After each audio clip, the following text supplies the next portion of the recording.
take flight. Marc D with the C's got the key to life.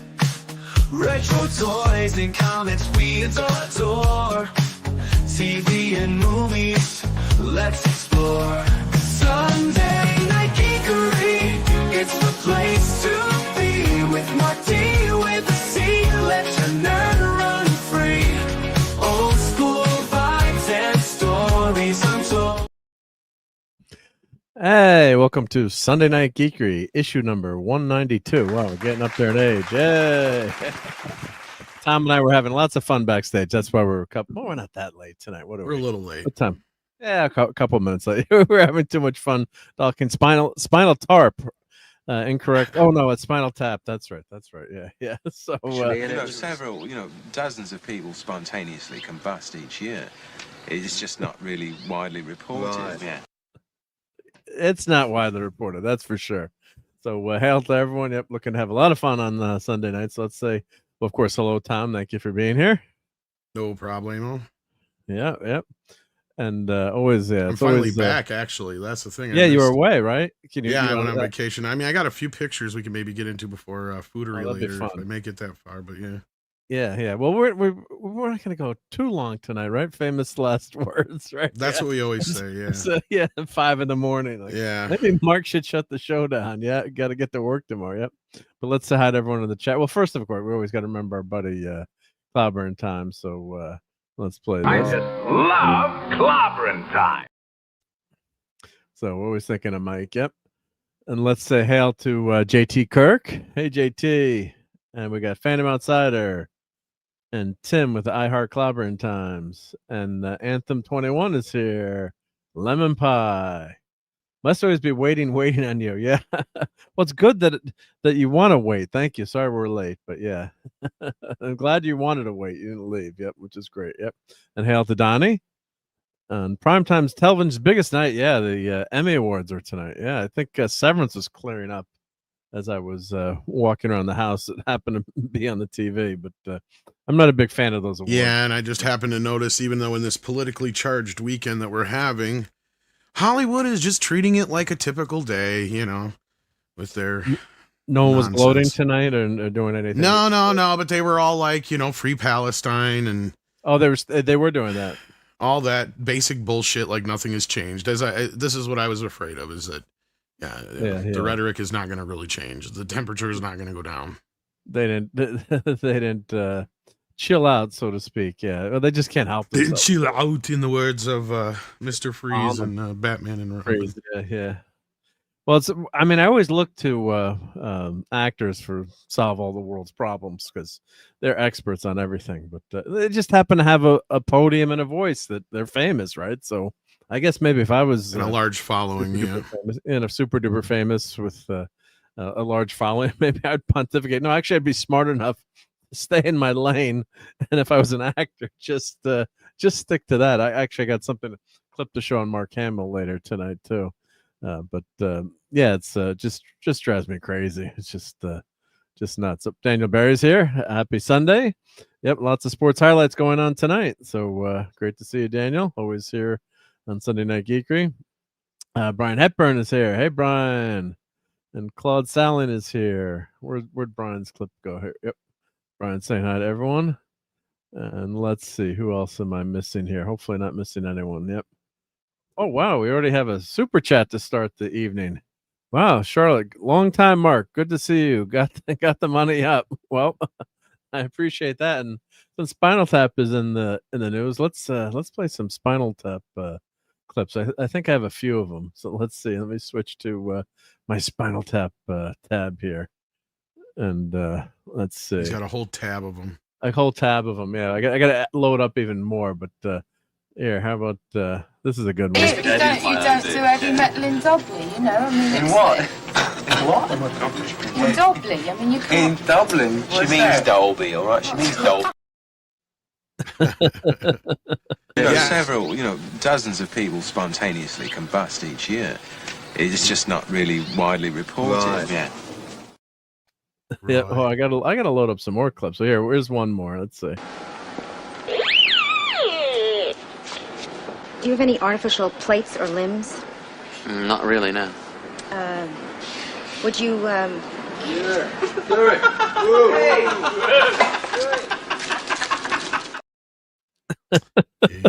It's still a stupid. It's such a fine line between stupid and Clever. yeah, It's just clever. a little turnabout.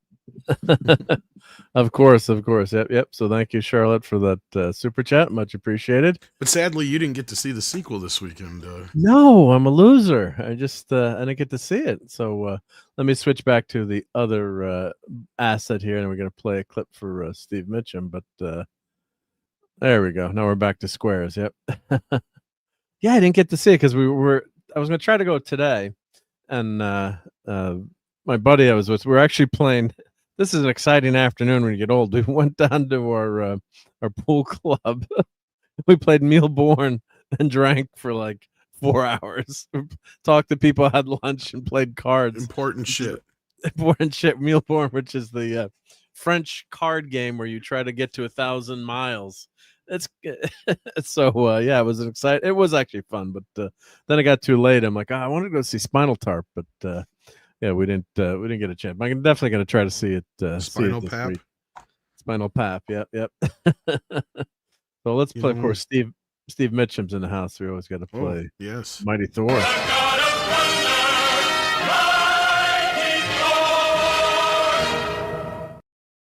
All right. So you did see it, Tom. I think you're the only one of our group that was lucky enough to go see it, right? Did you see the did you get to see, you saw the IMAX that was supposed to have the Q&A, but you didn't get the Q&A? Or I didn't, but somebody posted it on YouTube, so I got to see that at least. But okay, good. Yeah, I don't know why my theater, it seemed like it was after the movie. And they didn't, a few of us sat there and waited for like not quite 5 minutes, but like when clearly like the lights were all up and everything, it's like, yeah, they're not doing anything else. And I asked it was supposed to be after the movie. Okay. Yeah. The way they worded it was right after the movie. And I even asked the kid on the way out about it, and he looked like he had no idea what I was talking about. So yeah. What are you talking about? Yeah. Come on. What's going on here? Yeah. So all right. So what did you think? Obviously, overall, was it better than the first movie? No. It didn't quite go to 11, but it did rock. I don't think anybody's going to be going, oh, it's better than the first movie. Nobody will. It's a fun 80-minute romp. Decent kind of reason to kind of do another one of these things. And it's not the first time they've gotten tapped back together to do something. This is like the third or fourth time now. And the movie even acknowledges all the times they've gotten back together. It works real world stuff into the movie, kind of where that line is kind of fuzzy. Yeah. But yeah, no, the overall. Oops, sorry, that's fine. I was trying to add. You can stream or you can add a video file, but I didn't know it started playing automatically. I thought I could add it in the background and it started playing. You got to save it in the whatchamacallit thing to not get it to do that, I think. But anyway, overall, I'm out of space. Overall, it's a decent 80 minutes. Nothing really woke or anything like that in it. Is it going to be as memorable as the first one? No, but it had a lot of fun moments, and there's some nice cameos, and they do acknowledge pretty much everybody and anybody that was in the original movie. Music's pretty good. They don't really showcase much of the new stuff. That's mostly on the soundtrack, but as I was telling you before the show, you can definitely tell a large portion of the movie wound up on the cutting room floor. Because like they even talk about some bits that didn't make it into the movie in a lot of the interviews, like the Marshall lamp that goes to infinity, for instance, and stuff like that. And that's one thing I do appreciate about the film is it didn't rely too much on, rehashing the old jokes again. Right. Yes, there are some that are callbacks. Yes, there is a Stonehenge event. Of course there would be, because that's a common thing. In fact, well, not only did they do it in the original film, they've done it in every subsequent tour. They've had a different Stonehenge problem. So this is no different, obviously, in that sense. So yeah, there's definitely those callbacks, but it doesn't really, it seemed like it's relying on, greatest hits jokes like even Happy Gilmore 2 was, or worse, Coming to America, right? So no, Coming to America 2 was horrific, but yeah, you did laugh a lot in this movie, right? Because the trailer was pretty funny, right? I mean, the audience seemed to enjoy in it the quite a trailer. bit. Yeah, the audience was into it. There was a lot of clapping and laughing, and my buddy who went with me was weird because growing up, I had thought he had seen the film, right? And he's like, "Well, because I asked him like a couple weeks ago, you want to go see Spinal Tap with me when I get back?" He's like, "Yeah." And he didn't realize it's the new one. He thought I was talking about, because I had talked to him about they re-released the old one. Because I talked to him about going to see the original one here a couple weeks back, and it just didn't come to fruition because shit got in the way. Yeah. So I think he was still misconstruing. And so we were getting there, and I'm like, so he told me, like, I never saw it. So we're seeing the sequel. He goes, yeah. I said, didn't you know that's what we're doing? He's like, no, I thought you were seeing the first one. I'm like, no. He's like, well, I've never seen the first one. He's like, I'm like, what? Not seen the first How one? could you had the album, for fuck's sake? He had Break Like the Wind and shit like that. Like, because he saw him on The Simpsons and all that stuff. He's like, well, I've seen the clips and all that kind of stuff. I'm like, You gotta watch. but the you haven't movie, seen the dude. fucking movie? He's like, well, I get it. He's like, at least he's, nerdy like me, to where he's like, I know it's these guys and, from like Saturday Night Live and all that kind of stuff and blah, blah, blah. And National Lampoons and stuff, and they're doing their thing and blah, blah, blah. He's like, but I've never actually seen the whole movie. I'm like, well, hopefully you can enjoy this, considering I don't know how much, reliable it's going to, but he had a great time. He said it was really funny when he left. So yeah, and considering he's never seen the whole movie, but he was just more of a fan of him for the music side of it, because he loved Break Like the Wind album. It was just, because he saw him on The Simpsons and stuff. Yeah. So hail to Lemon Pie. Lemon Pie, great to have you on Sunday Night Geekery tonight. Yeah, I mean, you gotta. I mean, that's like, especially if you're into music too. I mean, I could see, like, not like if you're not a comic book fan, you'd maybe skip some of the Marvel movies. But of course, that was why they made so much money, because you didn't. Even the normies went. So this is going to be a niche movie, I guess. Mm-hmm. I'm guessing like it may be lucky they'd be like. I think it made $50 million. 800, like almost 900,000 its first, which I think is just either Friday and Thursday or Wednesday, Thursday or something like that. Yeah. Maybe not. I don't know. It's been late reporting because it's put out by a very small company called Bleecker Street, I think it is. Yeah. So they've only got like, I think 12 or 1,400 theaters. So very small release. But like, yeah, I mean, if you can get to go see this on, like a cheaper screen, it was actually shot for IMAX, I guess, and it kind of works against the film because, I mean, the original movie was shot on 16 millimeter. To make it look like a documentary, right? Yeah, it has that gritty, grainy feel. This movie doesn't have. That's one of my complaints about the film, is it just feels like any straight to streaming or straight to, every movie we see nowadays. It just kind of has that typical, community / office kind of vibe to it, which, the way it looks. You're talking the way Spinal it looks, Tap right? was the inspiration for those shows, but now those shows have in turn inspired how this movie was shot. Now, it doesn't say that the movie itself is bad. It's just, it doesn't have that. And I think I said this to you in before the show, like, it kind of loses that spontaneity feel to it in a way, because it feels like it's a little too planned because of how clean and smooth it feels in some bits. It doesn't have the shaky 16 millimeter grind house kind of. Yeah, it felt like you're watching a documentary or like a Beatles, Beatles. And there's plenty of talking head scenes in this, but again, it feels like something that could have been shot for fucking YouTube. Yeah. In fact, some of their YouTube videos feel like they could fit right into the movie that we've seen the interview. You know what I mean? Like, yeah, put them right in, right? Yeah. Yeah, no, I mean, that was a brilliant thing about all these movies, Break Like the Wind and Waiting for Guffman. They're all a lot of the movies are all ad-libbed. Or Mighty Wind, you mean? Yeah. Mighty Wind, thank you. Yeah. Curb Your Break Like the Wind was a Spinal Tap album, but yeah. Mixing up my wins here. But, with Christopher Guest. Same joke, different terminology. Yeah.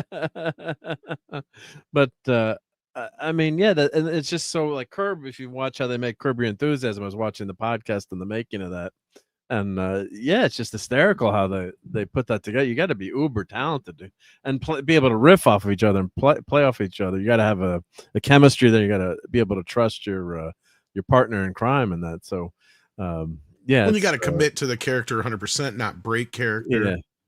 Especially like with Christopher Guest, I guess it's really difficult because, as you can see, he's just so into the moment, and he is a comedian's comedian. right? Like a lot of people don't know who he is because he's so like when you see him, you've seen him in movies, but you just don't realize it because he's so into his character. You know what I mean? Like most people would probably recognize him as Nigel, but I mean, this was the 6-fingered guy in Princess Bride. My name is Inigo Montoya.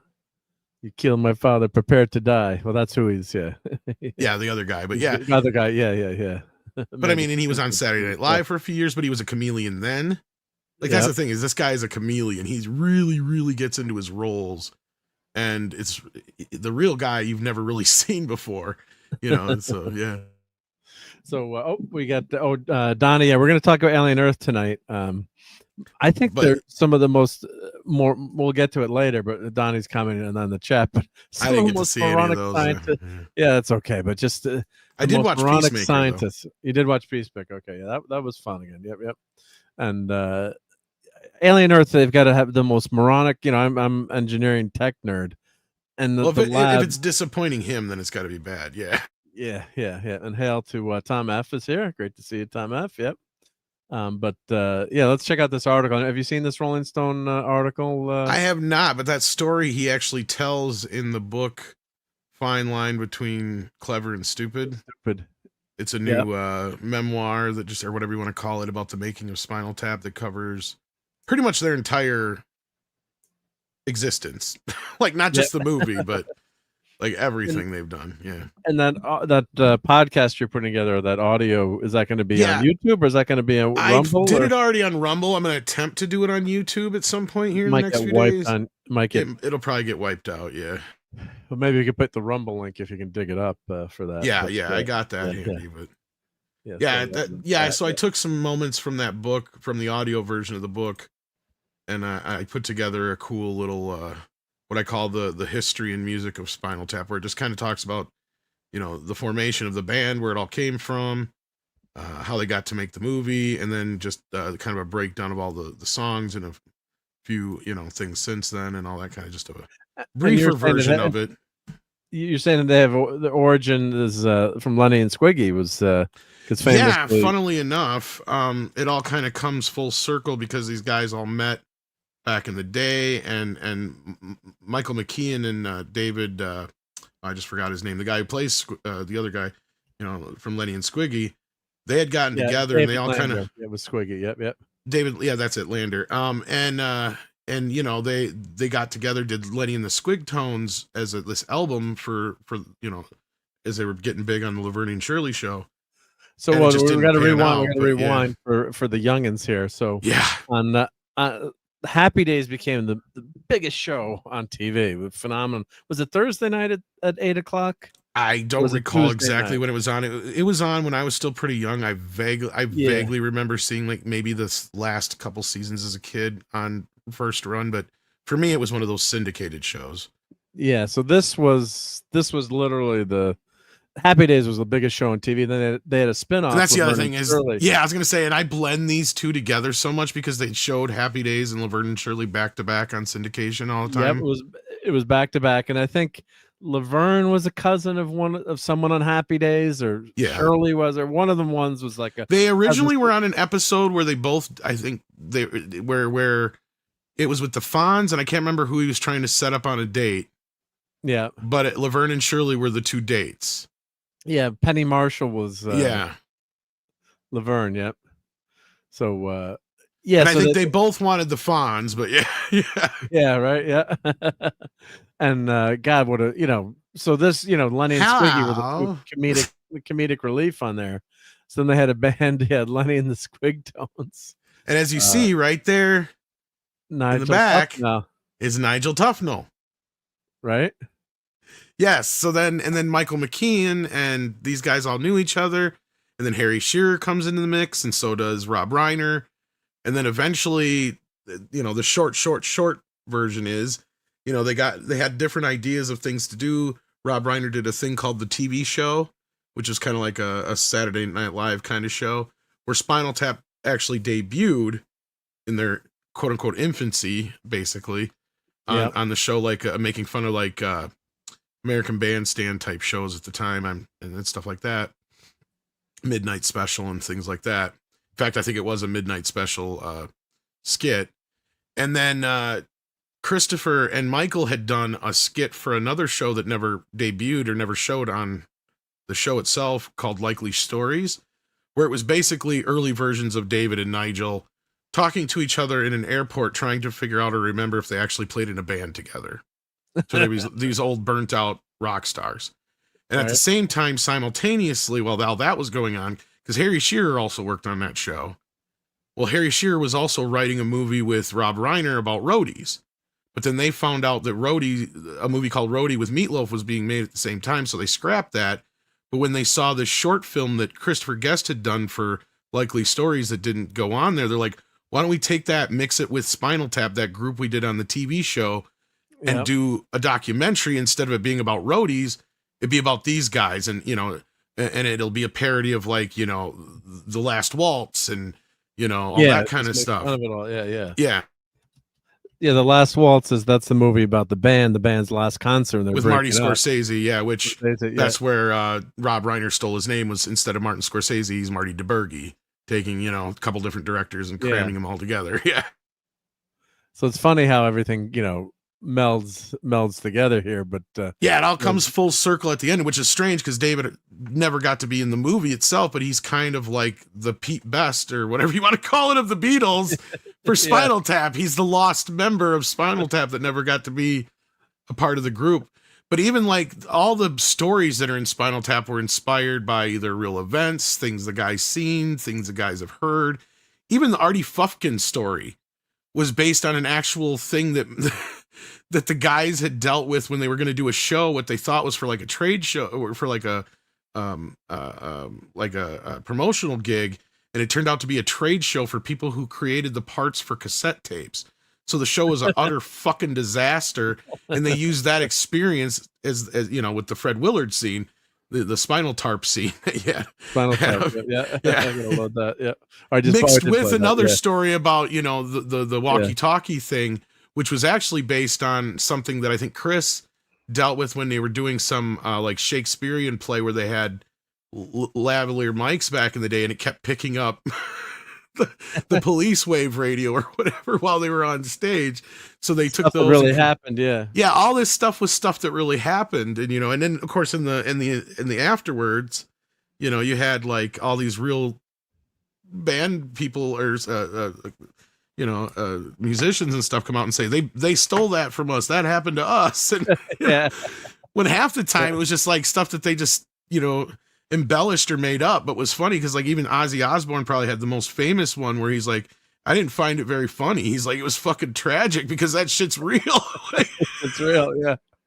Well, that's what makes comedy work, right? You got to have some truth to it. You got to have a grain of truth to your comedy, otherwise it doesn't hit, right? So that's why, like that Saturday Night Live skit where they had the Revolutionary War general talking about all the different things, like we're gonna have an inch and we're gonna have 12 of them, and then we're gonna, you know, I'm trying to remember this. It was like one of the funniest skits they've had in recent memory, where it's like saying all the crazy things, you know, about numbers and the English system and how it doesn't add up. Well, and of course, Spinal Tap even were on, and the Folksmen were on SNL back in the day because Chris was on there. Plus, he hosted a couple times, and so they would put him on whenever they could, and you know, and then of course the story kind of gets, when it gets through the music, it kind of gets into the, you know, the other stuff that they did afterwards, and kind of how just the real world crossed over with, you know, the fake world, because Spinal Tap kind of became a real band in a way, because it became a moment where some people just didn't even realize they weren't a real band. Well, they are. I mean, they were guys that were playing. I mean, they play. I mean, they are a band, but you know, it was like the Monkees were, you know, a quote unquote fake band that became you know, a real band, but you know, it's just created for TV, so it's a, you know, it wasn't created to be. It was created for the show. But yeah, so here's that. Just want to show this on Laverne and Shirley. So yeah, it became the most watched television program by its third and fourth season. I guess when Happy Days was on the way down, but still it was still a big, you know, huge show. But which is funny because I think Happy Days was the show that knocked All in the Family off the top spot too, if I'm not mistaken. They knocked it off. Because I think that Rob even brought that up in the book. Yeah.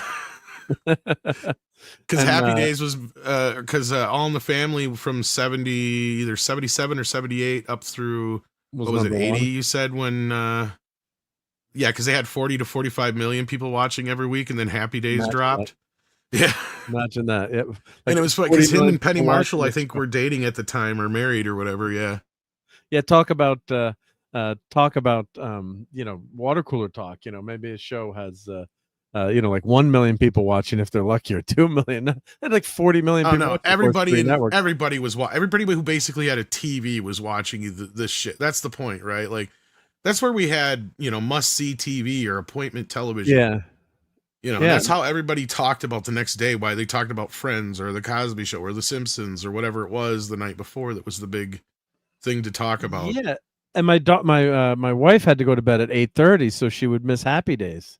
Oh, that Laverne and sucks. Shirley, one of the shows, like her parents were both teachers. Well, it was like Happy Days and All in the Family were competing about on who could have more successful spin-offs. Right? You ever notice that? Like Happy Days, I think had 4 or 5, and that's not if you don't include like the cartoon shit, right? Like, because you got Chachi, Joni Loves Chachi, Mork and Mindy, Laverne and Shirley. Yep, believe it or not. And then there's Arnold. There was also a TV show with Arnold after. I was gonna say, I think there was 1 or 2 other ones I couldn't remember too. Yeah, there were Happy Days too. We'll goggle it, but and then you had All in the Family, which had the Jeffersons. Then there was at least was it? No, Maude, wasn't it, or not Maude? Was it Maude? Is that the one I'm thinking of? Maude, yeah, she was a cousin of wasn't she? Yeah, yeah, that's what I was trying to think. Is it her or the other one I was trying to think of? Yeah, I think it was her. And then they had Gloria had her own show spin-off, and then they spun off the main show into Archie Bunker's place after Edith died. And they tried to have Mike come back, but he didn't want to. Yeah. And I swear there's another one that I'm missing that was spun off of All in the Family, I swear. We'll go to, but here, just to finish up on Laverne and Shirley. So, you're right. It was through Fonzie that they met the characters. 2 girls who date the fleet, but for family, they had to change and mellow down. Yep. So, so that's when they were, and it's produced by Paramount Television. So, actually, one of my longtime classmates, Gary Nardino, was her uncle. So I got to find the damn picture. So she would bring in pictures of like autographed pictures of the Fonz and Richie and Laverne and Shirley, and probably have Robin Williams, all the the publicity stills, and they would sign them. Right. I have a bunch of those somewhere. I hope no one threw them out, but people forget how big Cindy Williams was too. Like, she was poised to be in so many things. She was almost Princess Leia. I mean, like, she's gorgeous, cute, gorgeous. Yeah, she was in American Graffiti. Yep. And Hail to Captain Finity. Hey, Captain. It's funny. I was just going to compare her to Sally Field, and it said she just graduated a year behind her in the same school. A normal streamer. We're Abby normal here. I swear there's one more spinoff that we're Good Times. That's the one I couldn't think of. Thank you, Phantom. Yeah. So a lot of spinoffs here. Let's see, did they have a which spin-off? Then actually that turned into it because they had what's his face from Good Times. He returned years later, where they had a show where it was basically All in the Family, where they moved into the house of the Bunkers. And I think, what was it called? Was it just called The Address, or was it called something else? I can't remember what that was called. Oh, you know what I'm talking about though, right? Yeah. They had a bunch of spinoffs. Yeah. Well, what was the one? Wasn't the one also Archie's Bar at one point? Didn't they? Well, that's what I said. Yeah, when after Edith died, that was Archie's. They spun the show off into Archie's place, basically, because then everything kind of took place more around the bar. So yeah. And then Edith, because since Edith was dead, and they moved Gloria off the show because Mike left. Yeah, that it was just more about him and that kid that he pretty much adopted or whatever. 7 spinoffs: Laverne and Shirley, Blansky's Beauties. I forgot about that one. Yeah, February Out of the Blue. I don't even know. What the hell is that?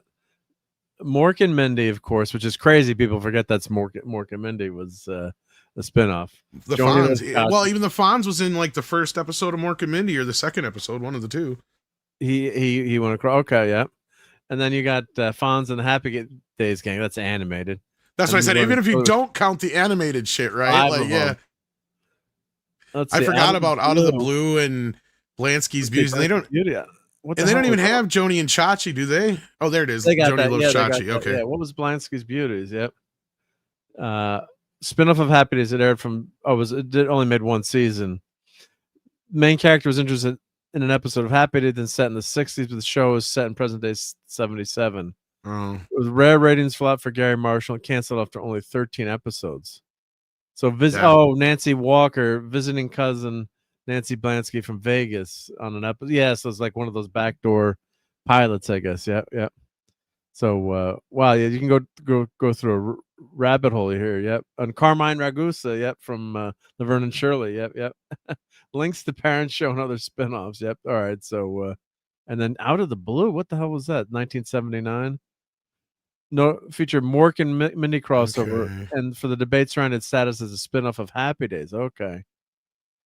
So is it a spinoff or not? The first episode was broadcast a little over 1 week prior to the episode of Happy Days featuring Jimmy Brogan as the character Random. Let's see. Chachi Sells His Soul was an episode.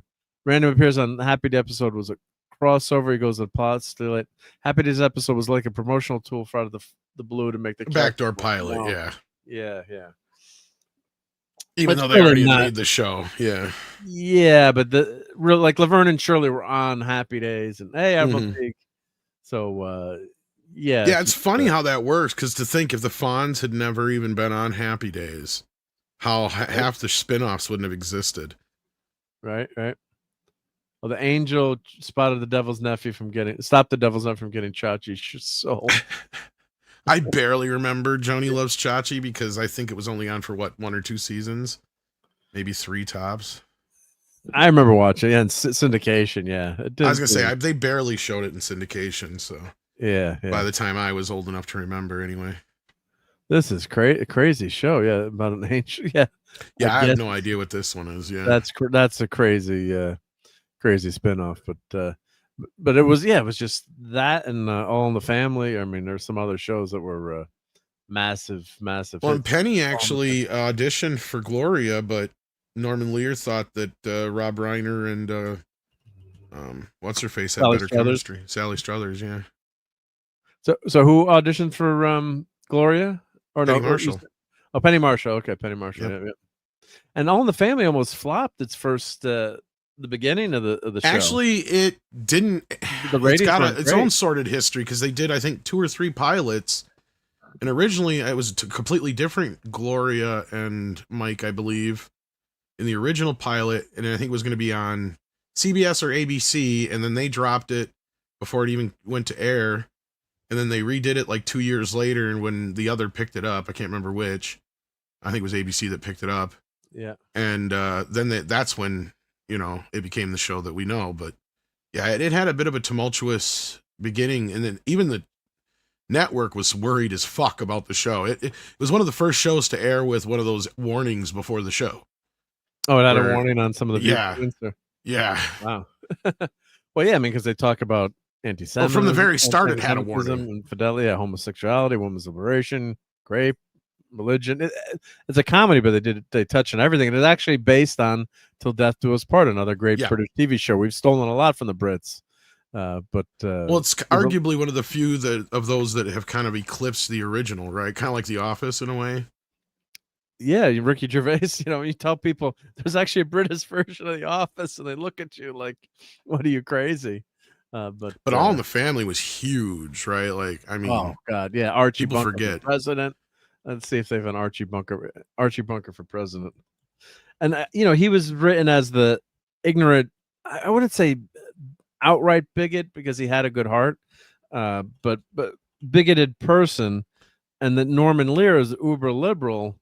I think Carol O'Connor is what helped, because Carol O'Connor is the antithesis of what Archie was in real life. So I think his compromise between the two, right, by making Archie a lovable guy, right, as much of a jerk he can be, like, and as wrong as he can be most of the time. The thing about the show that's, I think, worked best for it, and why I think it's even had kind of a history past its due date, as most of these kind of shows generally do, because it is a very topical show of the time, but I feel like you can still watch it and it works.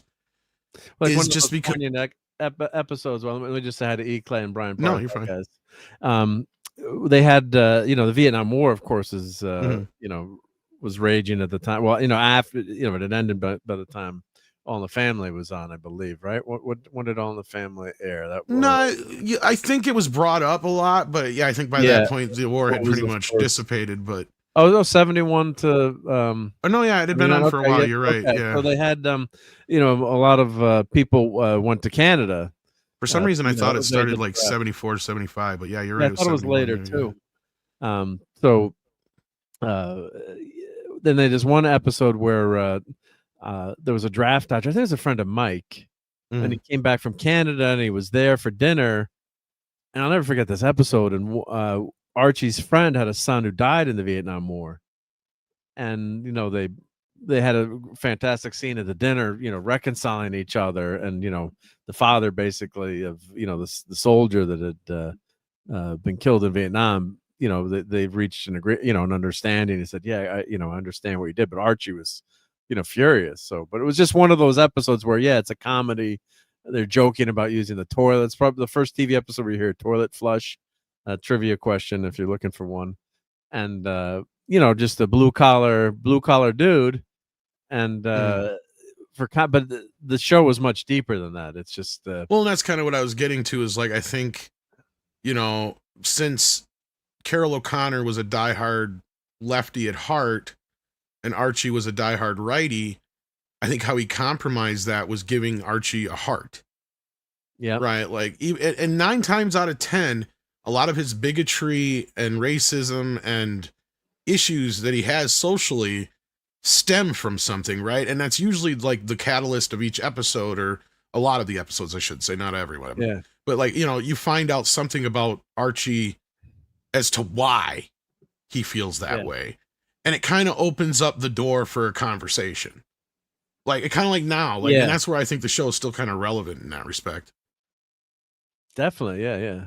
I mean, it's just, and of course, we had the tragic murder of Charlie Kirk, who was a real, an amazing speaker. A lot of people, loved him, and a lot of people, unbelievably were celebrating his passing. And, so people even I knew, posting stuff, and I'm like, how could you celebrate the death of a human being? I mean, how inhumane is that? So, All in the Family tied into those real world issues, and just to take a moment here to remember Charlie Kirk, and I wasn't a huge follower of him. As I'm scrolling through Twitter, I would catch his stuff, or I'd see him once in a while on TV, but he wasn't someone that was a flamethrower, or who he did say a lot of quote unquote controversial things, but what gets me is when you play back, it wasn't like an Alex Jones or anything like that, where it was very hyperbolic or anything like that. Yeah, you play back, like, people are clipping like one line, he's quoting something, and I'm like, well, did you hear the whole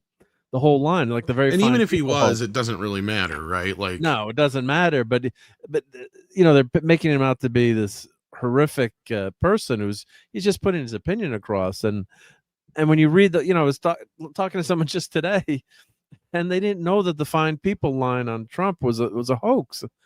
They happen to be on the liberal side, which is fine. But I'm like, you don't know that it's a hoax? I'm like, because Obama and Biden kept doing that during the campaign.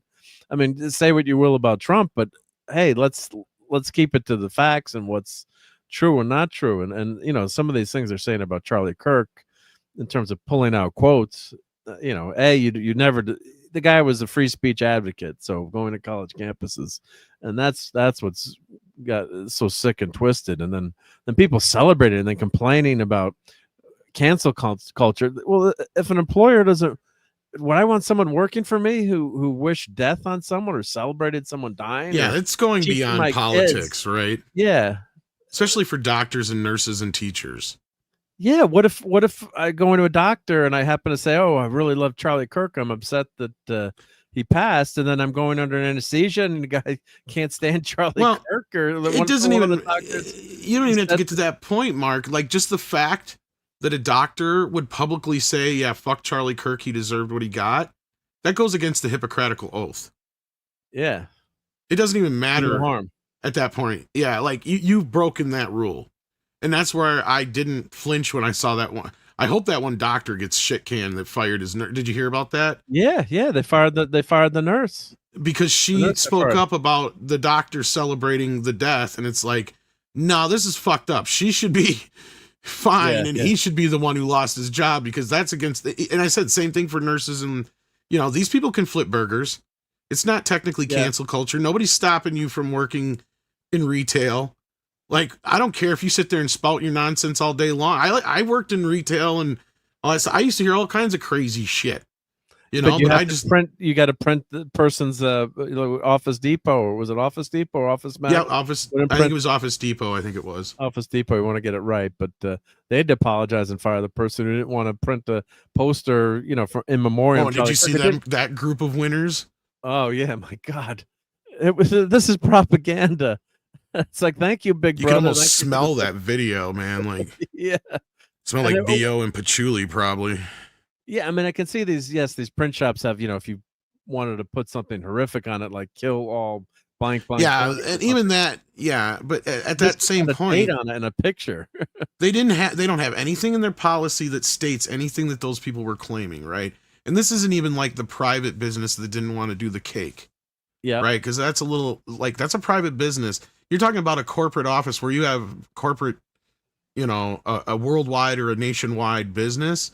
Yeah, they can't. They have different policies and feelings about these things. Yeah, so at the end of the day, they just done fucked themselves out of a job. Again, these people can go flip burgers.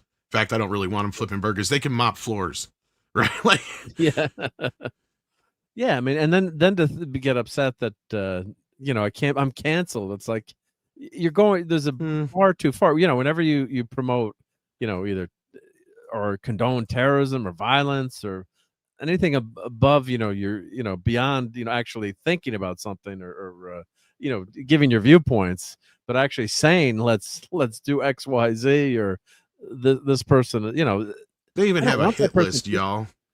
Yeah, so I mean, cancel culture bullshit. It's not cancel culture. It's consequence culture. That's what it is. I mean, well, and that's what they tried calling actual cancel culture, right? For people who just said something pro Trump on their Facebook and got canceled over it.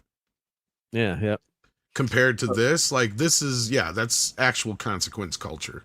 Well, look at Kathy Griffin with her the head of Donald Trump that she was holding, and decapitated head, and she was upset because the Secret Service was investigating her. It's like, gee, yes, we know she's trying to be an edgy comedian, but there's certain lines you don't cross. Or Madonna, when she said famously, let's I don't even want to say it, but let's make something go kaboom.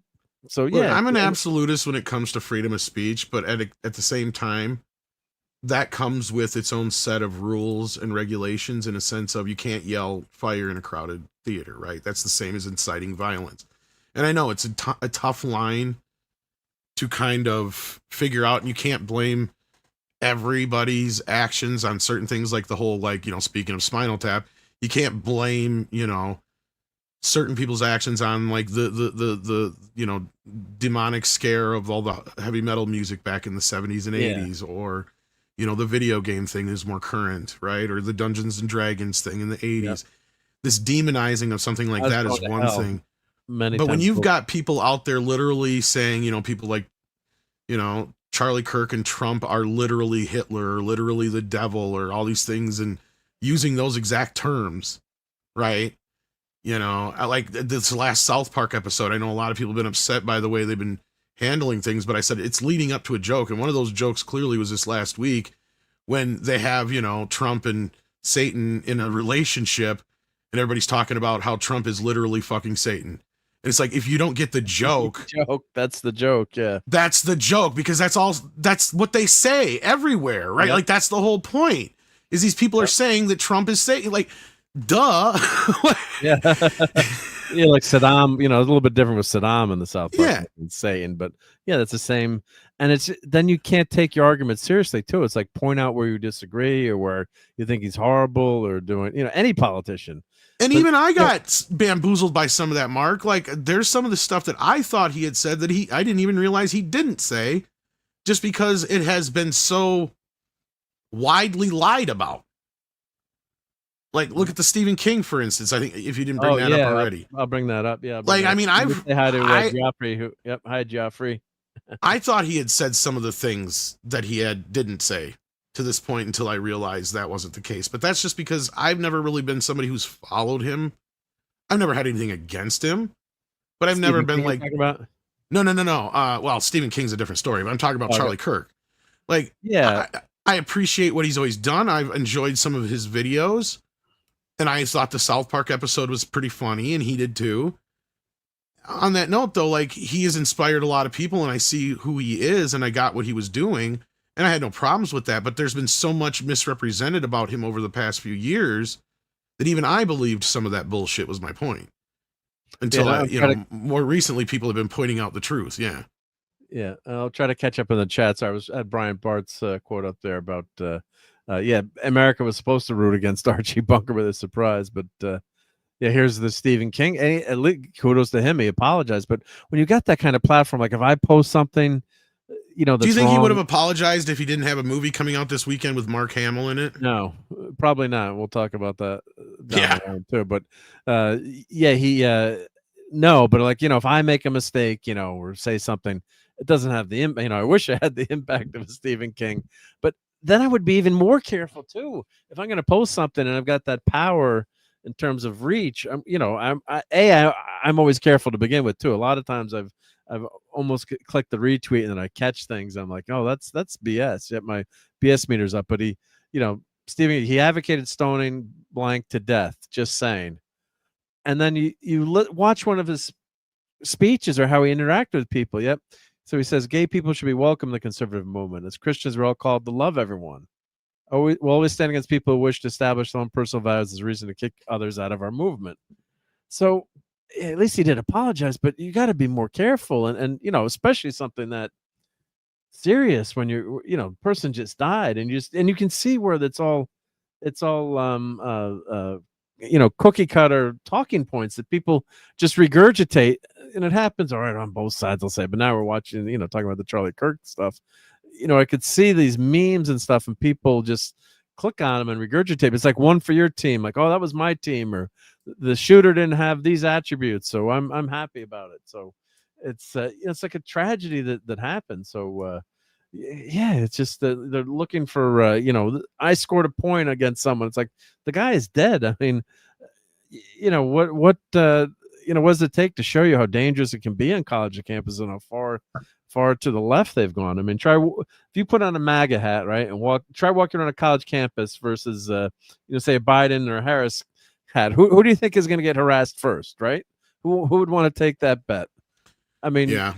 I mean, like, harassed, not saying, oh, I think, Well, and just to kind of go off of the example that we have on screen here, like, this is how much of a difference things are now, right? Like, Archie Bunker and Meathead were two characters that were shown on the two ends of the spectrum, right? You had Archie Bunker, who was that unrelenting bigot, who's obviously racist and has, problems with everybody who's not white. Like, yeah. And then you got Mike Stivic. Jr. kisses him. Yeah, and you got Mike Stivic, on the other hand, who is the quintessential fucking deadbeat hippie, doing fuck all, but, judging everybody, including Archie, the guy who's literally housing, feeding him, and clothing him, right? Like, it's... It is the perfect dichotomy, because neither one of them are great people at the end of the day. But what it boils down to is both of them do technically have a good heart. But as the show goes on, you dislike Mike more than you do Archie, because Mike is kind of the deadbeat loser, especially, his leaving the show made him leave Gloria and cheat on her. So Gloria, yeah. I mean, so it kind of Brian's saying, why did they think people would agree with Meathead? Because they agreed with Meathead. That's why. Some people did, but then you look at this now. Had this show been made now, they would never make Archie Bunker that lovable, because he'd be a pro-Trump guy, right? So they'd make him an absolute piece of shit, and reflect everything they think now. It's sad, because Norman Lear, being as lefty as he was, and even, Carol O'Connor being as lefty as he was, they still saw the reason for the importance of people still coexisting, right? And the importance of family and community. And even though Archie had like this very hard surface, what everybody figured out underneath is he's a big softy. As much of a blustering, Cartman as he is, because that's who Cartman's based on. Like underneath it all, he's not that bad of a guy, right? Yeah, I love the baptism episode where his grandson was a granddaughter or grandson of Meathead and Gloria. Oh, he has a son, little grandson. It's the son, grandson, right? Yeah, and they decide they don't want to have him baptized. So Archie takes him to the church and just kind of walks in the church and talks to God and basically baptizes himself. But it's just an amazing scene, an amazing soliloquy or speech there. And Archie, kind of lets it all out. So that's like the side of him that's like a really nice, good side to Archie. And but what was great about the show, it made you talk, right? So Norman Lear is a classical liberal, and I'm not saying he was, like Charlie Kirk, but in terms of the show All in the Family, it's a great analogy in terms of expressing the issues, and it got people talking, right?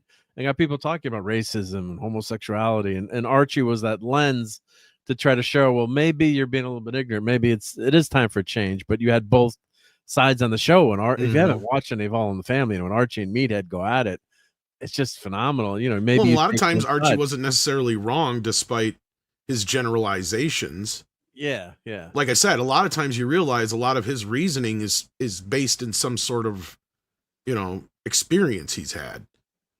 I mean, even when, even one of the funniest things is when you find out that the reason he calls Mike Meathead is because that's the nickname they gave him down at the docks. Okay.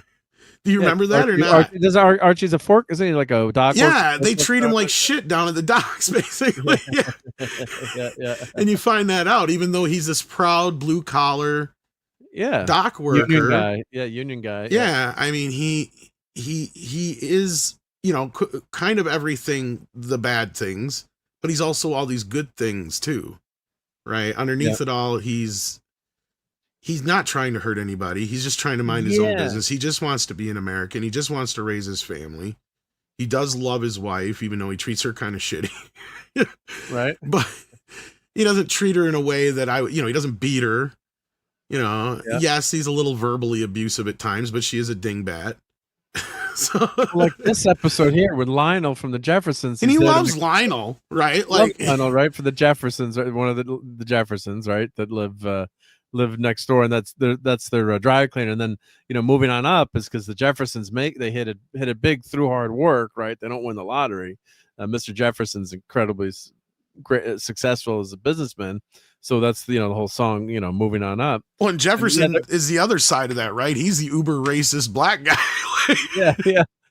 And then Lionel's giving blood, and they're like, "What do you mean my blood's compatible with your blood?" And Archie does this whole thing, and it's just a wonderful illustration of, sometimes people are ignorant, but then you're giving them, educating them, but it's showing, of course, you're going back to the the 70s here too, where the civil rights movement was, full force in the 60s. There always was a civil rights movement, but Martin Luther King, and I'm thinking my generation, when I was born, 68, that's kind of the when a lot of the laws have been changed and things were starting to at least minimally get better. But that's why this show was so groundbreaking. And I remember watching that episode. Here's the opening scenes. I guess Admiral Teague, you're from Queens, and so this is familiar to you. So a lot of small, or not that small, but row houses. You don't have huge property. You're not playing football in the backyard for the most part. So, but that's an all-American, blue collar household, right? So, and Eclipse, I know, fun fact, doctors are not required to take the Hippocratic Oath. I think I've heard that before, but it just, at the same time, I can't believe you could be something like a doctor and not. Yeah. And even celebrate anybody's death, regardless of how you feel about them. Yeah. And this was Archie's chair, and this is Smithsonian, so Edith and Archie's chair. And Archie never wanted anyone to sit in his chair, and the joke was because he had shrapnel in his butt. Was he in Korea or World War II, Archie? Korea, I think it was. Korea, right? Yeah. And he had shrapnel in his butt. That was his other issue, because, Korea being the forgotten war, yeah. Yeah. I haven't watched that show in so long. I have some of the DVDs. I should throw that in. I got a I've been great rewatching- set of it. Like, I don't even think you can get the set anymore.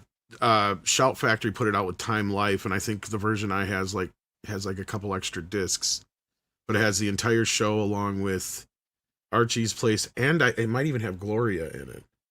Okay. But it's like a huge box set that I Huge paid quite box a set, bit. yeah. It was one of On the DVD, earlier. I'm assuming. Yeah. Well, the show was mostly shot on video, from my recollection. Yeah, it's not shot on film, unfortunately. Yeah. Yeah, so I mean, I don't know if there is any upgrading it. Yeah, but well, it was now one of the with first shows AI, I they think to can shoot with upgrade it, but- video, if I'm not mistaken. Which sucks too, because like Star Trek was shot on film. That's where we got the nice 4K, the 4K view of Star Trek. So they just had to rescan it. And Sitcoms are so hit and miss with that. Usually dramas and hour dramas and all that kind of business, or action shows, cop shows, and procedurals. Those are usually shot on film and always were, up until the digital age, obviously. But sitcoms were very hit and miss. Like Cheers was a rarity that was shot on film, right? Yeah. So there's Bosom Buddies was on videotape. I remember when I think probably was a lot of those 70s and early 80s ones were. Yeah. When what was the guy on Bosom Buddies? The other actor that passed away. They were playing some clips of him. I think a few things like the Brady Bunch and a few others were shot on film, but you can kind of tell. Like All in the Family has that very video look. Yeah. It looked horrible. Yeah. Basically looks like daytime soap opera kind of camera. Yeah. Yeah. So, but just groundbreaking show. I know how we got from Spinal. But anyhow, we did because it does come together because Rob Reiner met Christopher Guest on an episode of All in the Family. All in the Family. There we go. So it all comes together. There's all this web of these guys constantly meeting each other, working together until finally they're like, you know what? We got to do this thing. And you had Harry and Rob's idea meld with Mike and, Chris's idea, and it became Spinal Tap.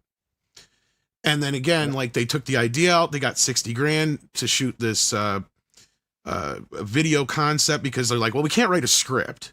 Like they gave him like a 4-page treatment as kind of an idea of what it was going to be. But the guys are just like, we have no idea what this is. I can't remember the original investor's name, but it's brought up in that thing that I did. And after they did they kicked in some of their own money and they spent, I think, $90,000 altogether on this 20-minute basic concept piece that's called the final Spinal Tap, the final tour, I think it's called. Okay. It will be on the upcoming Criterion release that comes out this week, and I think it's on YouTube, so you can find it. But it's basically some stuff that's in the movie in earlier forms and some stuff that just didn't make it in. But even like Bruno Kirby's character was a character that was around for a while too, that they put into the movie and stuff like that. Because I guess it was a character that Rob Reiner had done on one of his earlier shows with Bruno. So like all these things kind of came together, and like Bobby Fleckman, that was all Fran Drescher, I guess. And I guess Fran was just putting on the nanny. Well, yeah, she just like she knew all these women growing up, I guess in her life, like all these, business women. And so she just flat out just did that.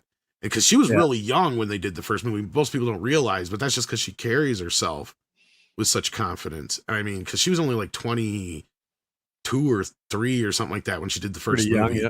Yeah.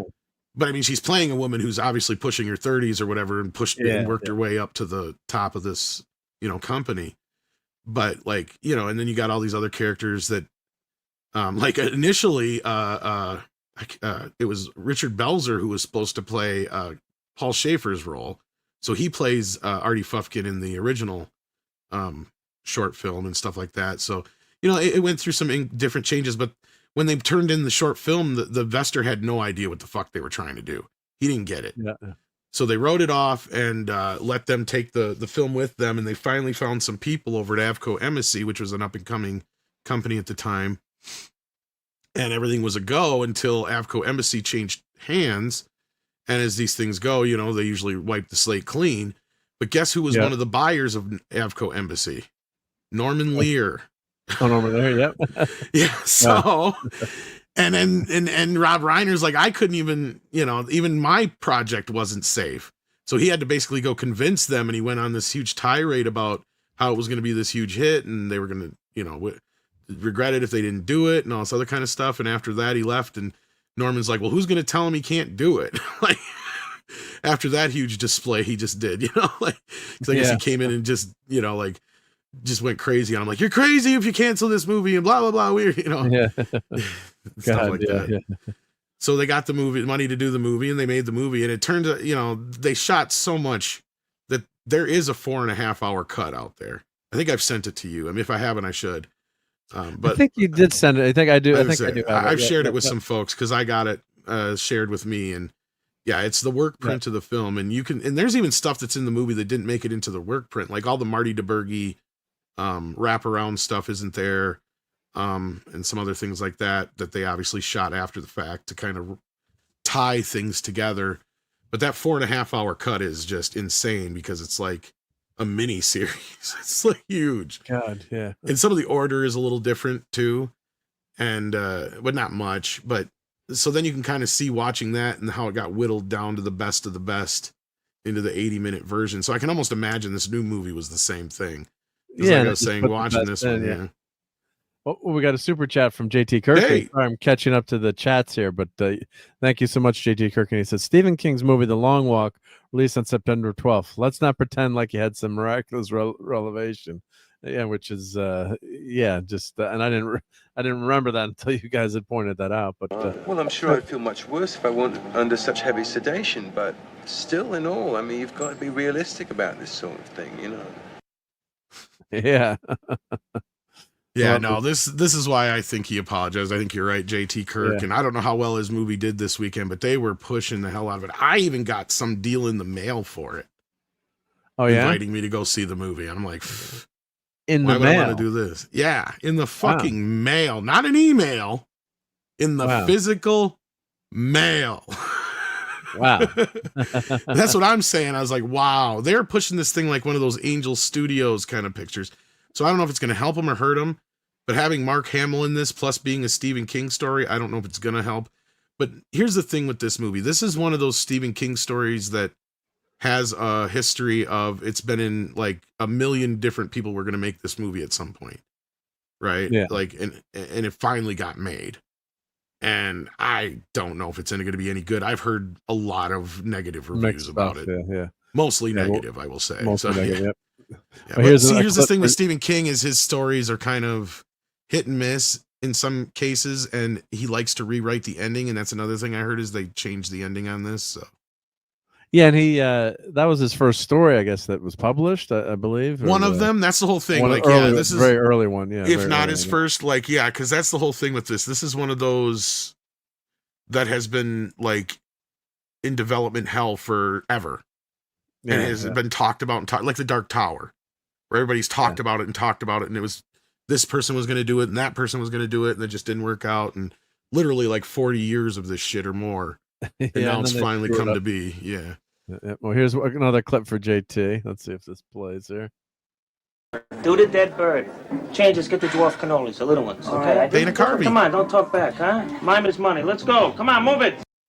He was actually supposed to have a bigger part in the film that didn't happen. I can't remember the reason why, but he was supposed to play one of their biggest fans. Like one of the teenage guys that just follows them from city to city, kind of like the Deadheads. Yeah, but it just didn't work out. They just didn't have time for it, I guess, so they never shot it. So they worked him into the mime scene. Because there was a lot of stuff even before they started shooting that they were just like, yeah, this stuff's never going to make it into the movie because we already have way too much shit. And they're just having fun too, and see and then maybe if you do catch lightning in a bottle, Well, a lot of it was planned, right? Like it was planned, but not scripted. So like they knew where they were going to go. They had planned out almost like a real tour so they could shoot in these actual venues and stuff. And they actually knew, well, we'll get away with this much of a crowd in this place. We only need this many people to make it look like a crowd. And of course, the only time you actually get to see the real audience is the opening scene where they had a full crowd and the fair, the carnival thing, because they didn't need anybody in the crowd. Yeah. So yeah. But otherwise they cheated it as much as they had to, but they literally like mapped out this little trip they would do and kind of found these places and spots that they would do these little setups they had. So they had, it's a lot like reality TV, and it is basically the blueprint for how a lot of these unscripted, scripted comedy shows like The Office and stuff. Even Ricky Gervais said flat out, Spinal Tap is the inspiration for how he does his shows. For how he does his shows, yeah. Yeah, so if you've seen most of his shows, they're all the same, like The Office, to where they're all kind of this talking head. I think the only one he did that isn't is the Extras one, if I'm not mistaken, which is actually more like a straightforward show, but he might have one or two other ones that I haven't seen. But like, anyhow, that being said, like, yeah, so they just had this concept, and like you said, they call it schnoodling, but it's basically improvisation, right?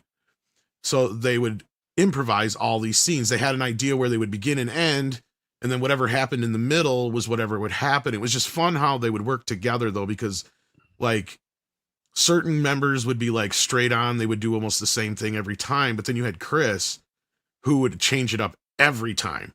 And screw things up, right? Yeah. And not so much screw things up, but it was like the way he was like the center piece of it all, because he had this, and you can tell by watching the movie with Chris and the things that he's done since, especially with Mighty Wind and Best in Show and all that kind of stuff, that he has this spark that when he gets cornered, he works better.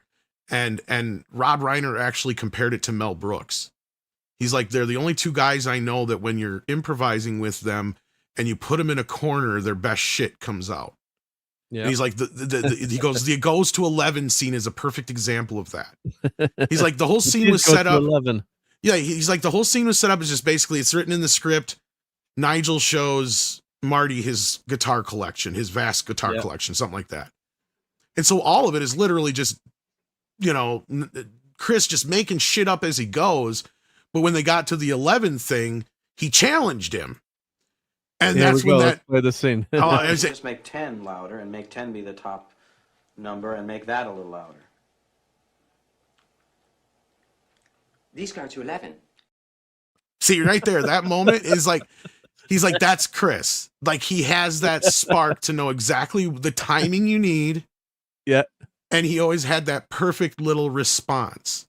And he waited. If you notice, he doesn't say like right away, like an. It's all about the timing, exactly. Go to 11, like you see. He says it a minute too soon or a second too late. He's thinking. You can see him thinking there. Let's play it again. Why don't you just make 10 louder and make 10 be the top number and make that a little louder? Chewing the gum. He's thinking. These go to 11.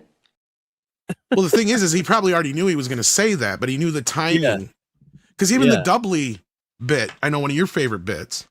Yeah. That chick, I can't remember her name, but she had said it in one of their rehearsal scenes and everybody just died. And it was her. She did it on purpose. She's like, so they're like, save that for the perfect moment. She says, and they didn't know when she was going to bring it in. Right. And when she brought it into the scene, they were all trying not to lose it because she timed it so perfectly. That it even set Nigel up for them. Maybe it'll look better in doubly. Yeah, let's play that one again. Yeah. So all that was just pure, like they knew this. Sooner or later, she was going to throw that in there that you can't do heavy metal in doubly. Yeah. You don't do heavy metal in doubly, you know. I mean, In what? In doubly, I mean, you can't. In Dublin? She means Dolby, all right? She means Dolby. And I use that line all the effing time, and people. You do. Like half the people don't get it. I Maybe know it looks better in doubly. Yeah. I mean, you just can't not use that line. And my other favorite of his that's perfectly timed is, well, you can't dust for vomit. For vomit. Can you? Yeah. And shit sandwich, you can't print that. Yeah. And hello to Caleb Levine. Yep. Oh, let's see if I think I need to. Why is this not showing? What's going on with StreamYard here? I don't know. Oh, I don't know. It looks like the same video you were just playing. Not like it. Yep. That's not. There we go. Add to stage.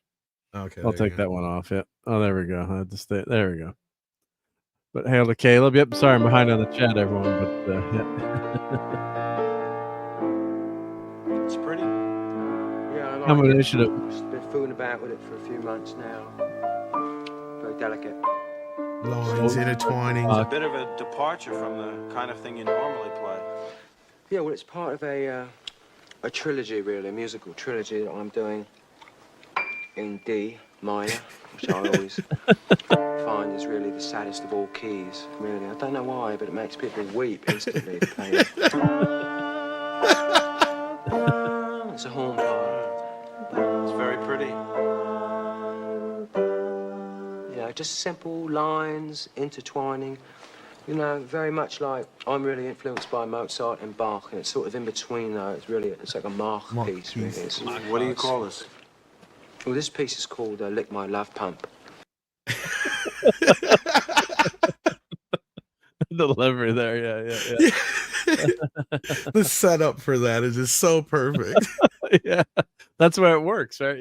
Yeah. Oh, RJ saying Gloria cheated on Mike. I thought it was. Oh, was Mike it? I thought it wrong. I thought it was the other. Well, he left her. I know that, but yeah. Yeah. Well, and they had to keep writing it in the show because he left. Yeah. So he got divorced on the show, right? Because he didn't want to keep doing the show. He wanted to go off and direct, and he addresses that in the book. That's basically what he says. You know, out of stupidity, in so many words. He doesn't say stupidity, but I mean, they basically offered him more money than he'd ever had in his life to do a spinoff. Right? And yeah, because Gloria and Mike, and he didn't want to do it. Yeah. I mean, all these awards that won, and yeah. And I thought they made him out to be the bad guy in that scenario, but I guess you may be right, RJ. It's been a while since I've watched the show. I used to watch it all the time, but it's been years, so yeah. Yeah, Gloria was the third. Oh, here's the spinoff. So let's go through the spinoff. So we had Maude. That was Edith's cousin. That was a hugely successful show. Oh, with Adrienne Barbeau. Remember that in the series. Yep. Good Times. And what's her face? The main star. Didn't she just pass away? Or am I thinking of somebody else? No, you're thinking of Flo, I think. Yeah. I'm thinking of the other one. You're right. Yep. Yeah. From Flo. Yep. From the diner. What was the what was the show called? Was the show called Flo, or was the show called? I'm trying to remember now too. Alice. It was called Alice. That's what it was. Alice. Flo died from Alice. Yeah, the TV show Alice set in the diner. Yep. So Maude. That's what it was. Yep. So you got Maude, and the backdoor pilot. Archie and Edith visit her home in Westchester County. Oh, where Hillary lives. Yep. The Good Times is considered by some to be a spinoff of Maude, focus on Florida Evans. Yeah. Good Times is a great show. God, Good Times is an awesome show. Yeah, and John Amos left it. Yeah. Jeffersons, another spinoff, of course. And Checking In was a spinoff on Jeffersons, focusing on Maid Florence Johnson. Yep. Did you ever know why John Amos left Good Times? Did you ever hear that story? No. Why did he? Well, he got pissed because the show became the Dynamite Show and not about the social issues it was supposed to be about. Because it was supposed to be basically the black All in the Family kind of thing. And that's kind of which is where I said it's 704 Hauser. That's what it's called. Because I'm pretty sure, wasn't it him that came back in that where they live in the bunker's house? I'm pretty sure it was him that was in it. Yeah, so John Amos, recognize Running Man, if you remember. Oh, great actor. Great fucking actor. Yeah, and of course he was in Coming to America as Mr. McDowell. Yeah, so what happened in this show, Holly Holiday, that's who I was thinking of who just passed away. Sorry, yes. Jimmy Walker became a massive star of the show. Dynamite, he would say. Dynamite. So it kind of took away from the show. Janet Jackson, of course, was on this show. Yep, she was really young on the show. That's right. Yep. Yeah, as one of the kids. Yep. So JJ 17, portrayed by 26-year-old Jimmy Walker. Of course, he's so skinny. He looks so young. Yep. Yeah, his character kind of became the Urkel. Well, he was the original Urkel. Oh, he was only 8 years younger than John Amos at the time. That's so he's. Well, it was kind of the Fonz, whatever you want to call it. Yeah. Yeah. I So mean, Amos, wasn't he first though? Like he would be the first, wasn't he? Wasn't JJ the first of those? First of Didn't what? he predate the Fonz? No, and I don't think so. No, I don't think so. I'm good. What year did Good Times start? Let's see. What Good Times was? Says 74 to 75. Okay. Yeah. And of course Norman Lear, yeah. Oh, aired 74 to 79. Yep. Okay. So Amos was only on the first 3 seasons. Yep. And then he left. Oh, and Happy Days started the same year. Did he have a heart attack on the show and died on the? Didn't they? I think they had him. Wasn't it a car accident? Or he died on the show, right? Yeah, they killed him off screen on the show because he had it out with the producers because he was pissed that the show was supposed to be about all these more social issues like All in the Family, and it became the JJ show. Yeah. So Yeah, because they go with who's popular. Like the Fonz was not supposed to be. Yeah, Fonz was supposed to be a one-off. Yeah, One-off, exactly. And I think that was similar to what JJ was not meant to be this focal point of the show. Yeah. Yeah, so that's why Chuck Cunningham has disappeared. Captain Finney, that's a timeline for you to research. What happened to Chuck Cunningham? Well, Chuck Cunningham just became difficult to work into the show. Yeah, but they didn't need him anymore.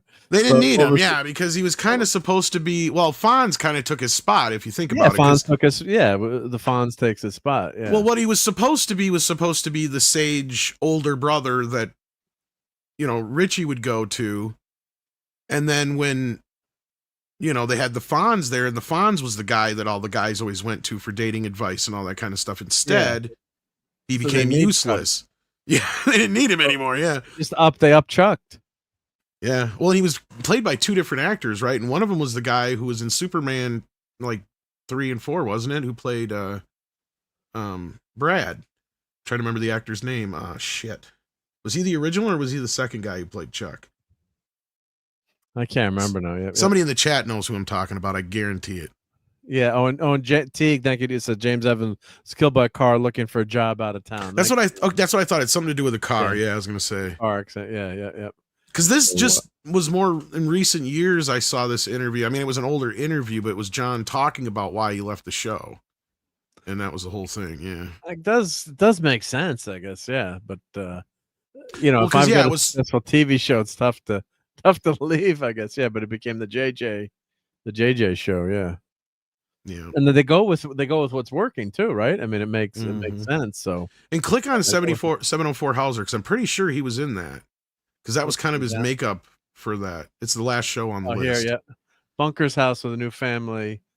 Wasn't he? Yeah, he was in it. John Amos. That's what I thought. Yeah, got a black family, the Cumberbatch family, moving to the Queens. And if I remember right, I think they literally reused All in the Family scripts, so they just flipped them to a black family. Basically, is what it was. If I'm not mistaken, or I'm thinking of a completely different show.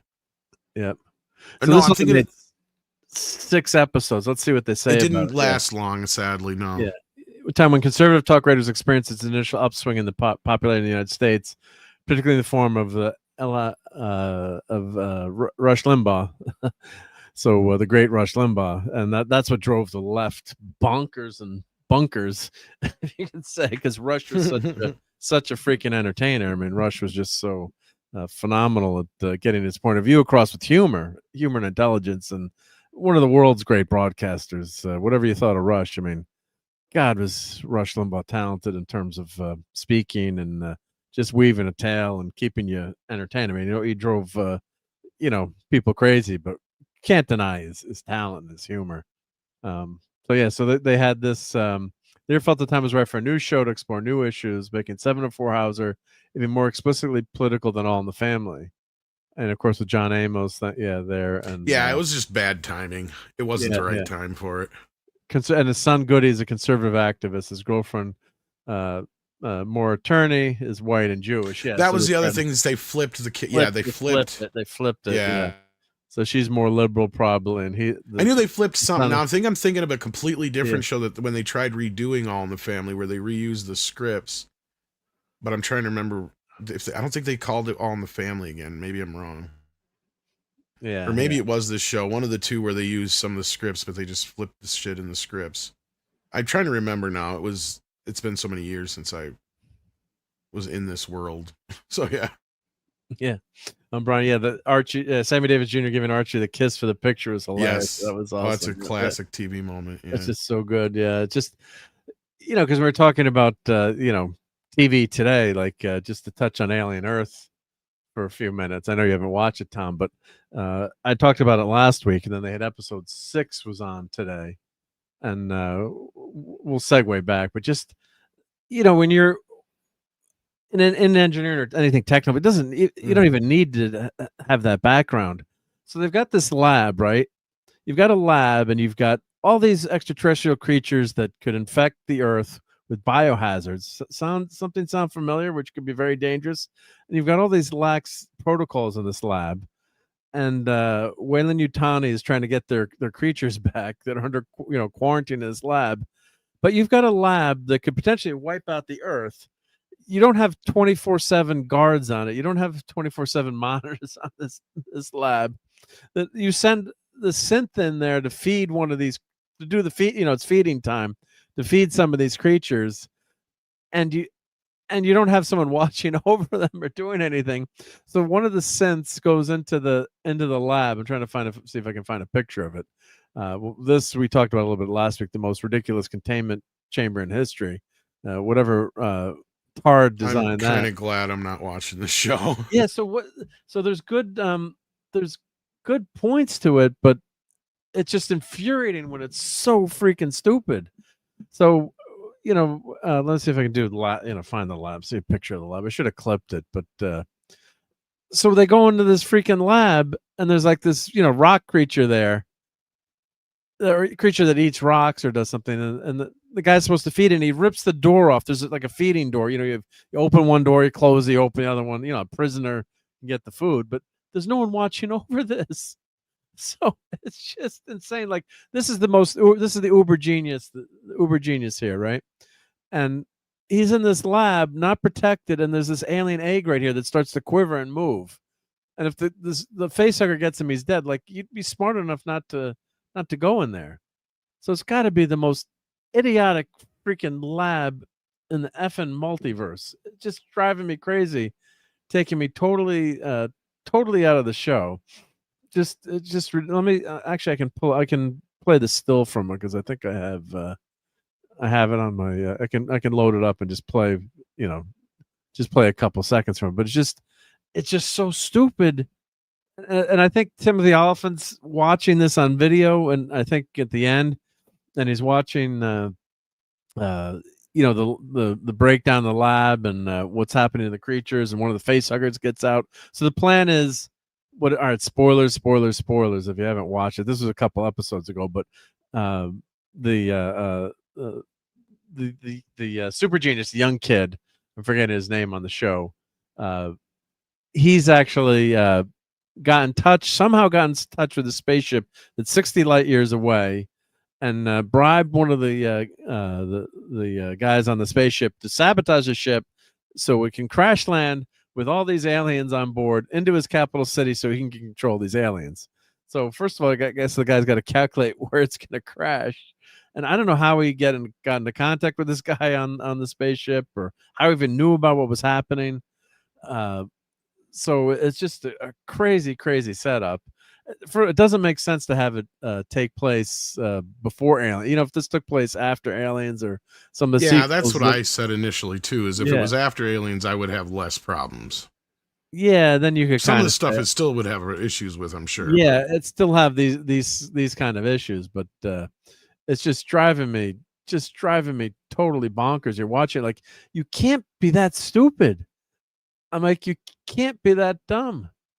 So let me pull this. Let me just get to the one scene. Yeah, from the very start, this show had a very pretentious nature to it.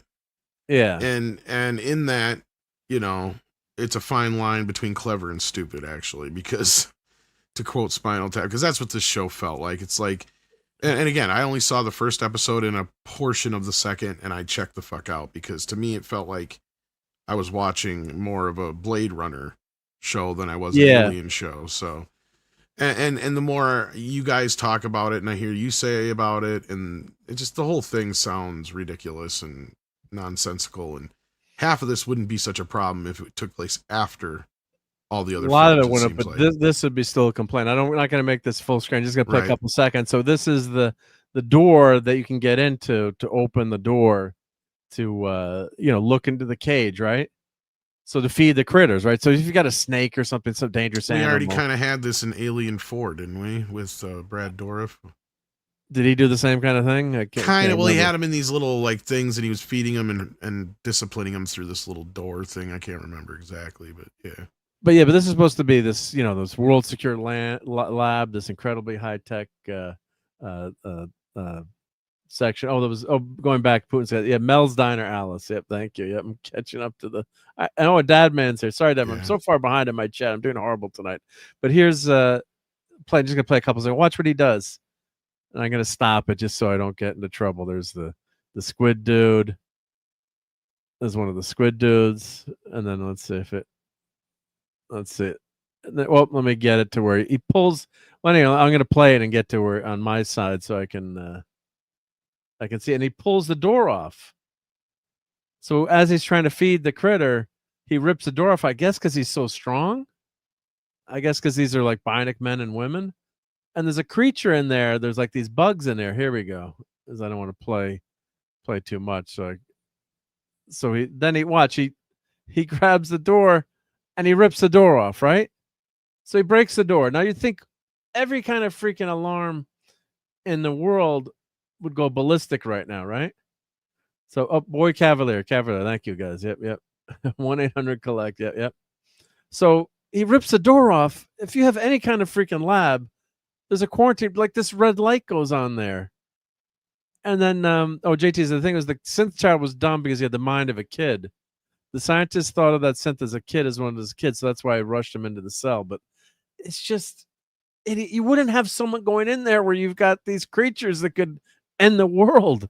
It's like, and then what he does, I played it, so he goes in, and he opens the door, and he decides to bring the food in himself, and he ended up getting locked into the cage himself. That's like, you don't enter the lines that I know he's a kid, but then he's able to overrides the safety here. So he goes on the computer, he overrides the safety. So you can see like this warning sign.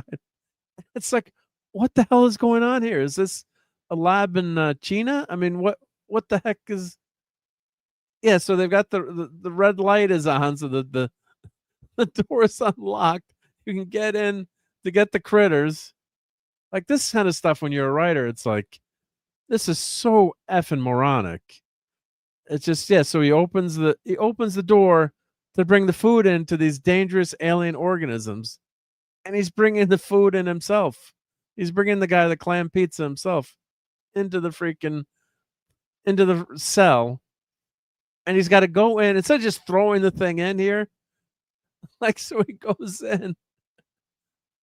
He goes in like this, and he's holding the door open, and then he flips the door closed. It's sort of like, if you got these alien critters in here that could kill you in a second, aren't you just throwing that away as fast as you can? Yeah. That happened to be the cage of the bugs that eat technology. Anything else, and he probably survived. Oh yeah, because he's synthetic, true. But yeah, so they're throwing that stuff in there, so they eat him. It's like, and then the door gets stuck behind him, and he's stuck in there. Oh, it's just driving me crazy. And then like one of the scientists, like the brother on the show, this guy is just a raging moron. The questions he's asking. It's the brother of Wendy. This show is filled with morons. So that's what really takes me out of it. So yeah, and Phantom says, yep. He's so antagonized the aliens with clam pizza. No one likes clam pizza yet. And then Godzilla saying he's a kid who's had tons of knowledge downloaded in his brain. He should not be this idiotic. Yeah, it's just crazy how stupid. He's asking like, can I have my sister back? Go live with my sister. It's like, I don't think so. They've invested billions of dollars in your bionic sister, right? They're not gonna let you take her away, go live with her. So, the idea of the whole idea of the show is not a bad idea, but as we were saying, it's just set in the wrong time. Yep. Yeah, exactly. He's the Forrest Gump of the Alien series. Yeah. If they're born on Earth, how are they alien? Well, no, these critters. I don't know if you've watched it, Teague, but these guys are. They've collected all these samples in the lab, and Wendy is like can speak alien, the xenomorph language. She's trying to like talk to this critter, but they never tell you what she's saying. But it's just more. Yeah. So here's the set. I mean, everything looks cool.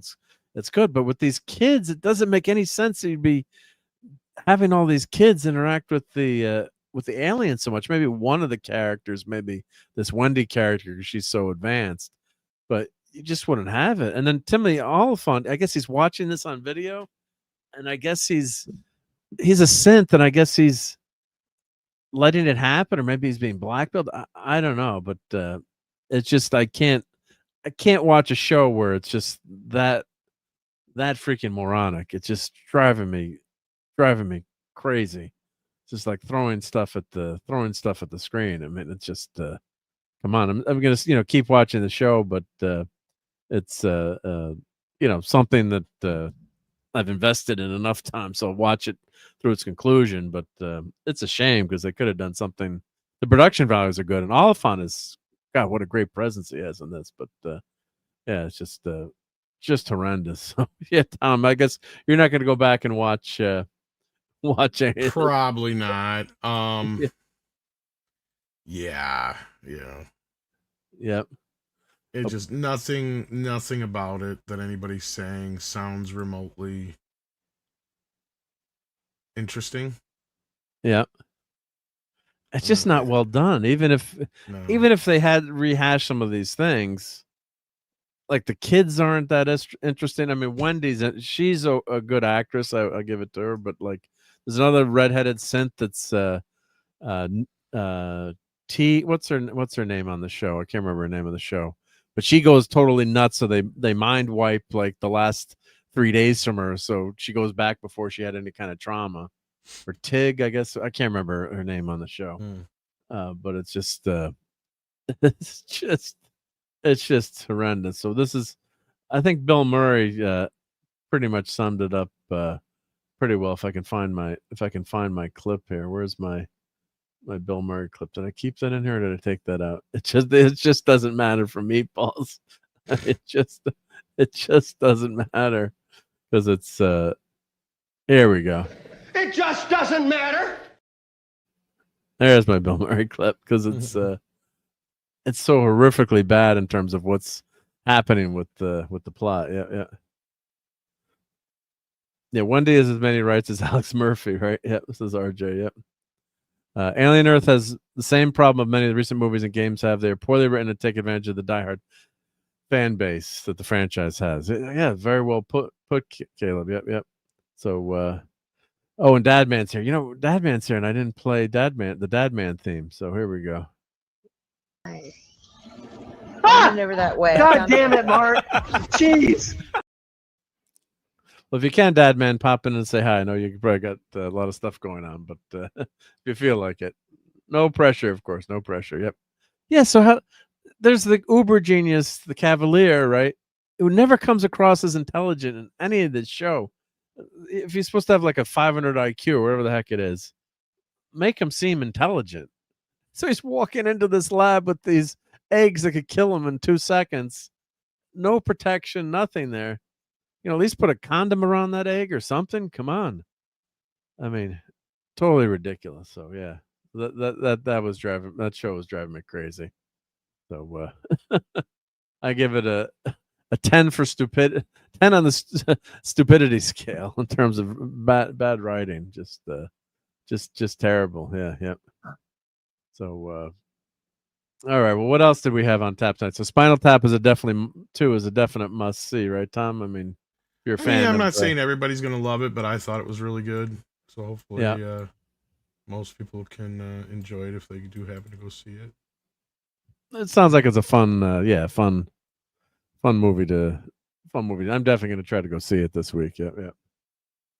Well, speaking of Terminator and Alien, I don't know if have you seen this article on The Guardian? Yeah, I put the link in the chat for it if anyone wants to read along. But we'll skim through this. So Ridley Scott, they offered him $20 million to do a Terminator. I guess was it Terminator 3? I think, if I'm remembering reading the article. Yeah, I just skimmed to that part. Yeah, but so I guess he said, I want as much money as Arnold gets, and wow, what an egotistical guy. Yeah, I'm proud of. I turned down a $20 million fee. See, I can't be bought, dude. Someone said, ask what Arnie gets. I thought, I'll try it out. I said, I want to get what Arnie gets. Well, they said, yes. I thought, F me. But I couldn't do it. It's not my thing. It's like doing a Bond movie. The essence of Bond movie is fun and camp. Terminator's pure comic strip. I would try to make it real. That's why they've never asked me to do a Bond movie, because I would F it up. And Harrison Ford administers the Voight Camp test in Blade Runner. And they're talking about this prop, and he's like, someone stole the prop. He's like, yep. Some bastard stole from the set. Whenever it appears on the market, I'm going after them like a rat up a drain pipe. I never used to take things. I think I'm done, move on. Now I realize I should, because they go into storerooms and get lost forever. I get permission to take things and put spacesuits for my movies in my vineyard in France. I've got a spacesuit from The Martian. I've got an original suit from Alien. Can you imagine what that's worth? 2 from Prometheus. Well, that's not worth anything. They're all in my barrel room, which has 12,000 square foot of barrels. Oh, God, imagine all the comics and toys you can get in there. Yep. It's a perfect temperature for wine. It's also the perfect place for a museum. Go down to Avignon. The vineyard is 20 minutes from my house, and have a look. Yep. So, yeah, what a character he is. You know, one of the great directors, of course. But, yeah, I don't know. Who among us would turn down a $20 million fee? But, yeah. And I did like Terminator 3. I think that's the last good Terminator movie. There's a lot I liked about it. It was all right. Yeah, people were killing it. They had that great fire truck scene with Arnold, and I did like that they started the future war, and then what we should have gotten in 2-minute Terminator 4, we should have gotten the full out, the full out war there, and then we never got that. One kind of fell off, yeah. Yeah, and then it went downhill. But I like the girl Terminator in that one. What was her? What was her power? She could. What was different about it? Oh, the control machines. Yeah. So she was pretty scary in that. Yeah, I don't know if I don't think her career took off after that, but I thought Terminator 3 was decent. Yeah, I thought it was it wasn't super great, but it was a serviceable sequel. Was Arnold governor at that point, or he just retired as governor at that point to make that movie, or then he ran for governor? I think he had to shoot it just before he ran. Right. I remember right. So what was that? Was 91? Was it? Let's see. What year is that? Terminator 3. Yep. Yeah, only 400 million to the box office, but of course that's pretty good. A long time ago for back then. Yeah. Oh, 2003. I went to the movie theater with my dad to see that. Who did the perfect Arnold Schwarzenegger accent? Yeah, Christian Lockinen. Yep. And her family owned an orchard in upstate New York, and I remember we went to her family's orchard. Just happened to be there. They had pictures of her and stuff. We went apple picking, and yeah. And Godzilla likes Terminator Salvation more than T3. I like T3 better. Yep. The T3 at least gave us the start of things in context. Could have been much worse. Yeah, and then the end of that, yeah, when you find out the war is starting and Judgment Day is here, shit really hit the fan. Yeah, exactly, RJ. Yeah, the ending is really good in that one. Yeah, so I thought that was a decent movie. Yeah, but yeah, Nick Stahl, he was good as Connor in that, and then Claire Danes, I thought she was excellent. In that. Yeah, Christina Locken. What has she done since? Is she Burn Notice, L World? Is she doing? Yeah, Ghent County, Columbia, New York. Yeah, parents. They mentioned the apple orchard here. Yeah, I grew up in a town upstate New York. Yep. So let's see. What is one of the last things she did? Oh, she's still working. Okay, still working. Good for her. Yep. Still doing stuff. Good. Yep. But yeah, it was a fun movie. Yep. Arnold was the governor from 2003 to 2011. He did the photography. Yeah, before he became governor. Yep. So yeah, see, people looking back at Teague said, yeah, T3 wasn't that bad yet. Genesis was a terrible reboot. Yep. And then the last movie, I just turned it off. Like, you're killing John Connor? Forget about it. Yep. That's it. I'm done. Yep. The other article I had tap for tonight to talk about our favorite Jedi Knight, Mark Hamill. So Mark gave this interview in the Hollywood Reporter. So let's pop through that. Here's the article if you want to read the whole thing later. But strikes back to career reassurance. I don't have to be a leading man. Well, you're 73 years old, so God bless you for that. Yep. So Hamill talks about his new thriller, The Long Walk. I His hate to feuding break with it the to him, but he maggot- never has been. Never has been, right? Yeah. And how long can he go without thinking about Star Wars? I mean, even in Star Wars, would you consider him the lead? Not really. It's more of an ensemble.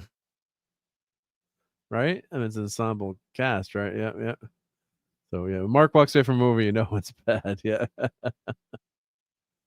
A movie would have made more money if it had been called Teak 3. Yeah, where have you gone, Mark Hamill in 1999? Yep. Luke Skywalker's doing a voice on the Woody Woodpecker show. A supporting voice, yep.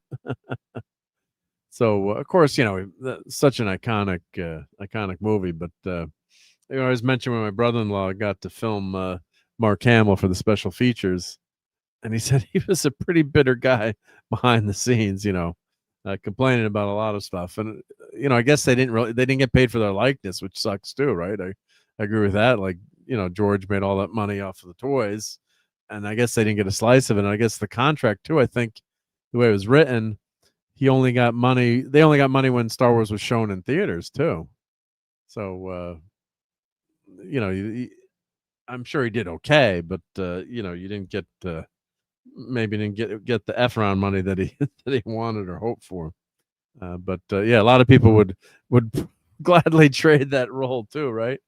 So he says, yeah. So he was on The Fall of the House of Usher, Life of Chuck, and now the Long Walk adaptation. And ironically, it took Hamill returning to the pigeonholing role that made him famous in The Last Jedi for the industry to widely see him as an entirely new light. Suddenly, there was Mark Hamill, older, grayer, with a gravelly voice and a level of gravitas that shed his Tatooine farm boy past. His dialogue popped. This is not going the way you think. Amazing. Every word of what you just said was wrong. A talent honed from thousands of hours in recording booths during voice work. Yeah, he's got an undeniable talent with that voice work, but I certainly didn't expect to have the sudden burst of life so late in the game. I should be spending time wandering the beaches with a metal detector. I can't explain why all of a sudden I have 5 features this year. So Stephen King wrote The Long Walk in '67, and I mean the whole setup. It just sounds like a crazy setup. I don't know how it could work as a movie, but the premise of it, if you don't know what it is I guess I could play the trailer probably. The Long Walk. Let me grab the trailer. Let's see, Long Walk trailer. Official trailer. Let me pull this over. And yeah, we'll talk over. I'll play without the volume, but yeah, so the idea behind it is it's a dystopian future, and you can sign up for this walk, and I guess the prize is basically you get pretty much whatever you want, right? If you win this prize, but everyone that signs up for it, they know there can be only one, and the trick is you have to keep walking above 3 miles an hour. So the way my knee and calf muscle is going these days, I would be out within the first 30 seconds. So you can't stop walking. So I guess it's part of the government, like an entertainment with the government, and you've got a tracker on you, and and then Mark Hamill's, the general, I guess, or the major in charge of this. So that's Mark Hamill here telling you that you've got to walk, and I guess it's all on reality TV, kind of like a Twisted Running Man kind of show. And I mean, would you any in this chat? Ain't no way I'm doing this. Maybe if I had a terminal disease and I knew I couldn't make, if I don't make the walk, all right, maybe I could get money for my family. But why the heck would you try to do this? Because I guess people get hurt, and if you cramp up, this guy cramps up, and yeah, just keep walking. You can't, like, something goes with his leg, and then that's it. Then you're toast. You get 3 warnings, and then you're done for. So, I mean, brutal, but yeah. Hey, Oliver Belamonte. And let's see. Teague says, I believe in him in the role of the long walk. Mark Hamill can make him in a short stroll seem long. Ouch. Yep. Yeah, so I guess you've got these watches, and you know what speed you're going at. I guess you can stop at night. I think you can stop at night. Yep. So I think you don't know much about this movie either, do you, Tom? Or I know more about the history of it than I do. I mean, other than the movie itself, yeah, you kind of just the basics. That it's kind of like a basics, yeah. The Walking Man, basically. Yeah, so you just got to keep walking, and I guess then they get down to just a few people left. But don't they want to sabotage each other in this? Or I mean, it doesn't make sense. Wouldn't you want to, like? I guess would that be cheating? I guess if you took someone out, sabotage them. But one by one, you're getting down, and then you got to keep walking. I mean, I wouldn't want to go against Forrest Gump in this movie, I guess. But I was running. I was running. Yeah. And Steve says, "Yeah, I can maintain 2.8 mile per hour walk because that's how fast I walk anyway, but not for cameras." Yep. Yeah. So these guys really wearing a good pair of walking shoes or have a nice Camelback with Gatorade. Yep. And Oliver says, "Yeah, Hamill had a mixed bag of movies and TV roles that he's remembered as Luke Skywalker." Yeah, I mean, you do get pigeonholed, but how many actors can how many failed actors are there? He's basically a good character actor at best. Yeah. And even that he's not that great at. He can do voices. Yeah. But I wouldn't say he's any like majorly good actor. Right. So I mean, yeah, he's decent. He's a good actor, and he's perfect for Luke Skywalker. And he's almost playing to part there at that age, the original. Yeah, one he's playing himself basically. Yeah. Basically, like this wide-eyed, kind of kid. Nerf herder. But he's there's a reason Harrison Ford is the great movie star. There's a spark whenever you see Han Solo on camera. He just brings it to the screen. Like you can't. He soaks up all the energy. Yeah. Oh, he's just so good. And Carrie Fisher is phenomenal too. But Carrie Fisher by far is even acting circles around him. Yeah, but Harrison Ford and Carrie Fisher are just phenomenal. And Carrie Fisher, she did a lot more behind the scenes and script writing. I mean, William Katt might have been the better choice at the end of the day, but it just so happened that I don't think he tried out with Harrison Ford and Carrie Fisher. So yeah, the greatest American hero. Yeah, he was one of the final possibilities. Yeah, he could have worked as Luke. Yep. So Mr. Interesting. Yeah, I think he'd have been fine. His father was a career naval officer, and he was authoritarian. But I remember him doing inspections of our bedroom like we're in the service. I don't want to give people the idea that he was a brutal taskmaster. He wasn't, but I've seen the major because when we were stateside, we lived on a Marine base, and I would cross the parking lot and saw young recruits being put through their paces while they're being screamed at. One time, and I blocked this out for years, it came back to me making the long walk. It was 108 degrees, and the kid vomited. The guy in charge gave him a spoon and made him eat it. It was so traumatic. So I know who this character is. Ouch. Yeah. I wonder if that's true or not, but yeah. Stephen King took the boringest part of the Lord of the Rings movies. Let's make watch people walk for 3 hours. Yeah, it doesn't look all that exciting. It's not even as exciting as Running Man. It's literally Walking Man. Like, yeah. So I wonder if it's maybe reads better. But we want to skip to this quote about politics here. And the voice work. Yeah, he's great as the Joker and some of the voice work. And I guess this is Fall of the House of Usher. I haven't watched that yet. Yeah, right after they announced that Michael Keaton was cast as Batman, the fan community freaked out. He's Mr. Mom, and that's definitely true. He's a comic actor. So I thought, so even though I really wanted the part, I thought if they freaked out about Mr. Mom being Batman, how are they going to feel about Luke Skywalker being the Joker? There's no way I'm going to get this. And because I believe that, I was completely calm and relaxed, so I just let it rip. I drove Most out of us didn't know until years later, unless you were old enough to pay attention. Yeah, no one knew that Mark Hamill was the Joker. Yeah. But they thought it was treated or sped up or whoever knows. It was a fundamental reason I got so many interesting roles in voiceover. Yep. So, do you want to do the Joker? My only question is Kevin doing Batman. If he's in it, I don't even have to read it. I know they've tried to get me back, but my agent would know. But to my knowledge, it's like with Star Wars. You complete a role, you do the best, then it's over. But I don't know why you wouldn't. I mean, if you wanted to do the Joker again, but the other thing that was, this was this is one of the interesting segment here. Yep. During the early years of the first Trump administration, he used to record Trump tweets in the voice of the Joker to mock him. Did you ever hear from Warner Brothers or anyone asking you to stop? No. I was always politically active. I just never was public about it. I was never public about it. I've been a Democrat all my life, what brings it out is social media. Normally, I keep my opinions to myself. Let me read that again. Normally, I just keep my opinions to myself. This is Mark Hamill, Twitter. Right. Oh, I missed a super chat here. Paulie's here in the house. Oh, I missed that 2 minutes ago. He says, Tom is, what does that mean? He means queer. Queers. Thank you, Paulie. At this point. We're going to do Stonehenge tomorrow.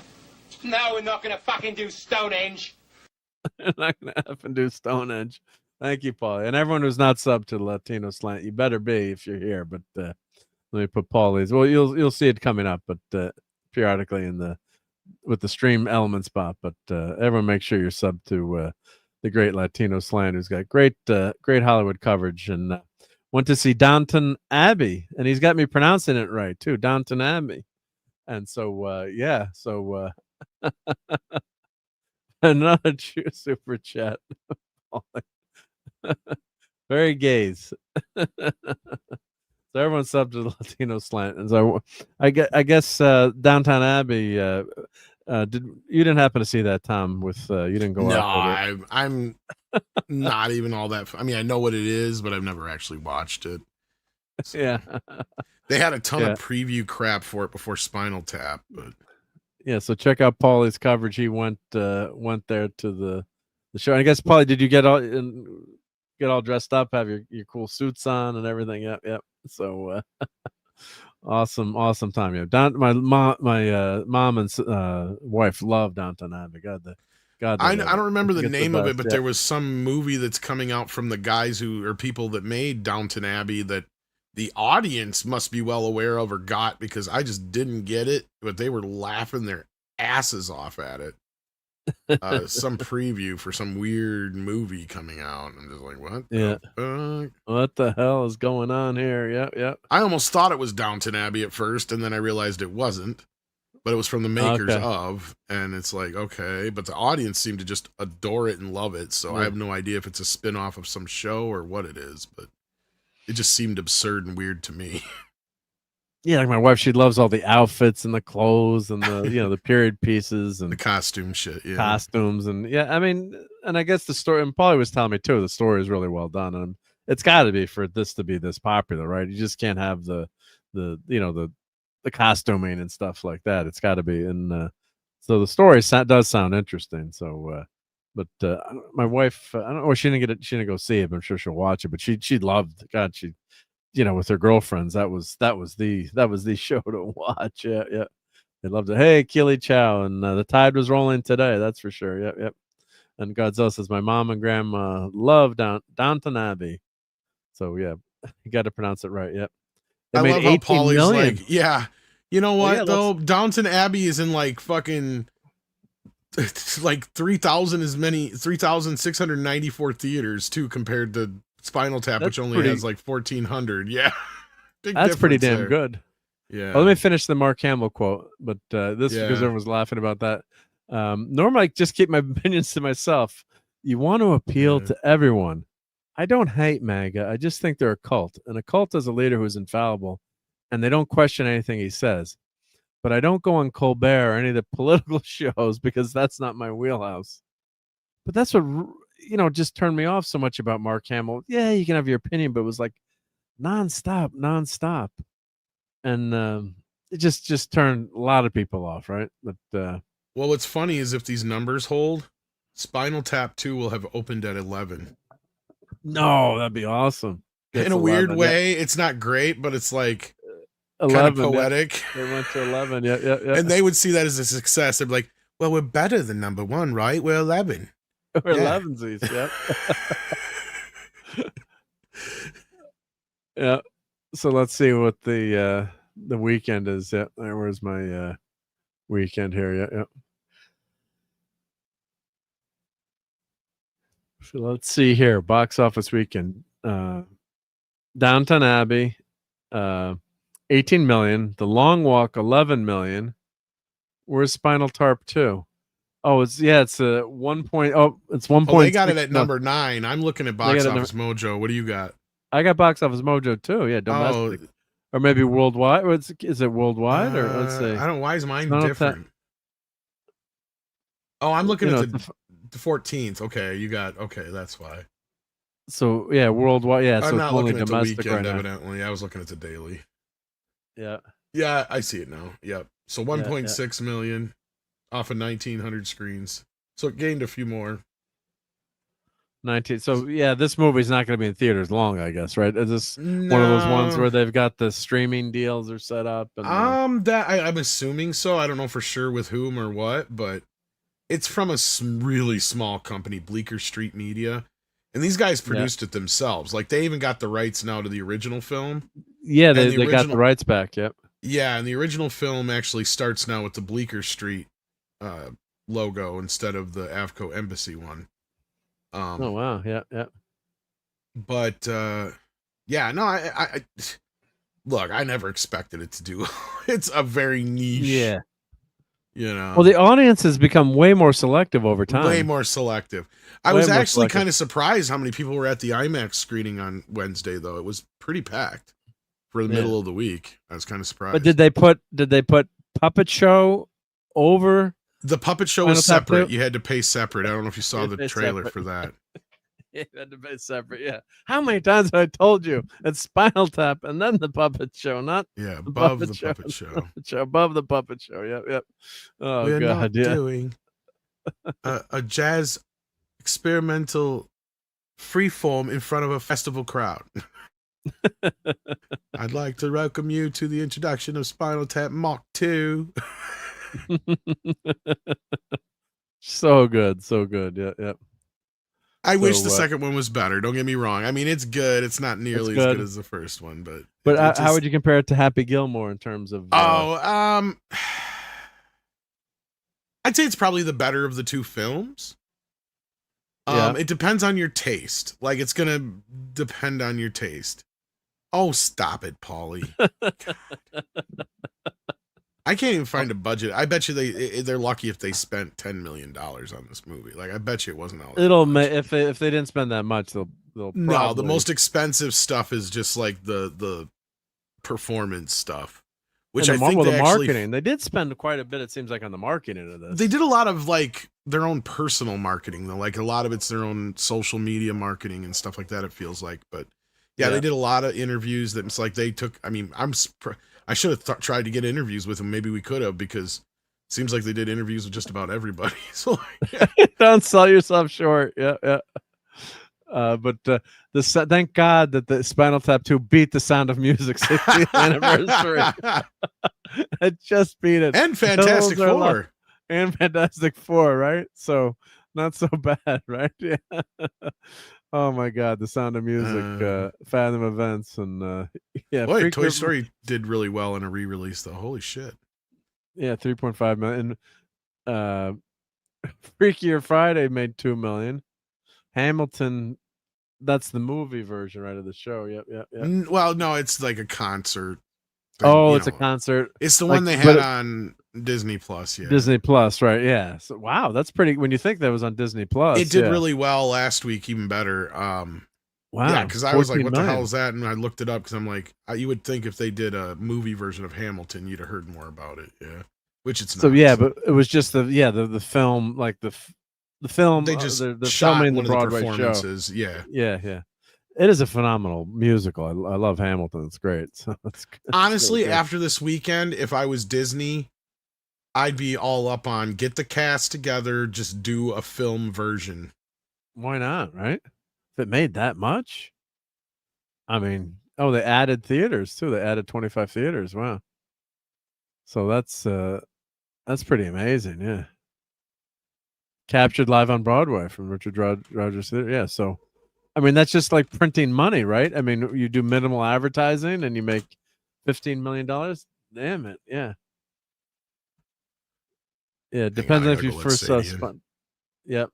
If you first saw Spinal Tap or not as well. Yep. And ZZ Tap. Yeah, it was that's amazing. Yeah, I would hoped it would have done better. Yeah, I would have thought that this movie maybe would have made like $40-50 million, maybe, but I guess no way that's happening. Yeah, if you made 2 million less than 1.5 your first weekend, which is a shame. Yeah, I would hope it would have done more, but it is a niche movie, but looks like it's pretty good. So Tom said it's obviously. I love how Paulie's trying to make me out to be the queerdo when he's the one seeing the stuffy British soap opera bullshit. Yeah, Downton Abbey. Yep. Yeah, like what the hell's that all about? Okay, whatever. Yeah. No, good for them. And Demon Slayer's the big winner of the weekend anyway, so it doesn't fucking matter. I mean, yeah, look how that movie's doing. Wow, numbers. So yeah, wow, one of the biggest openings of the year. That's amazing, right? Yeah. Well, manga is just massive, right? So domestic 70 million, international 2. Yeah, so 352 worldwide. So that's the Utes. The Utes just love this manga stuff. Yep. It's just killing comics. If the FF had opened like this, right? Worldwide already 350. Well, it did technically, but I mean, yeah, but like with this, it's gonna have more staying power. It should have done better, unfortunately. Yeah. So this is one of the few times where a lot of people are all like anime, this, that, and the other, and it's like, yeah. Things like Niza 2 and this kind of are proving that yes, the audience is finally showing up for these things, because they've done some of these anime releases and they do moderately well, but now they're actually starting to play like standard releases, right? Or your tentpole releases. So yeah. So look, it's gonna equal the Thunderdolts and Captain America.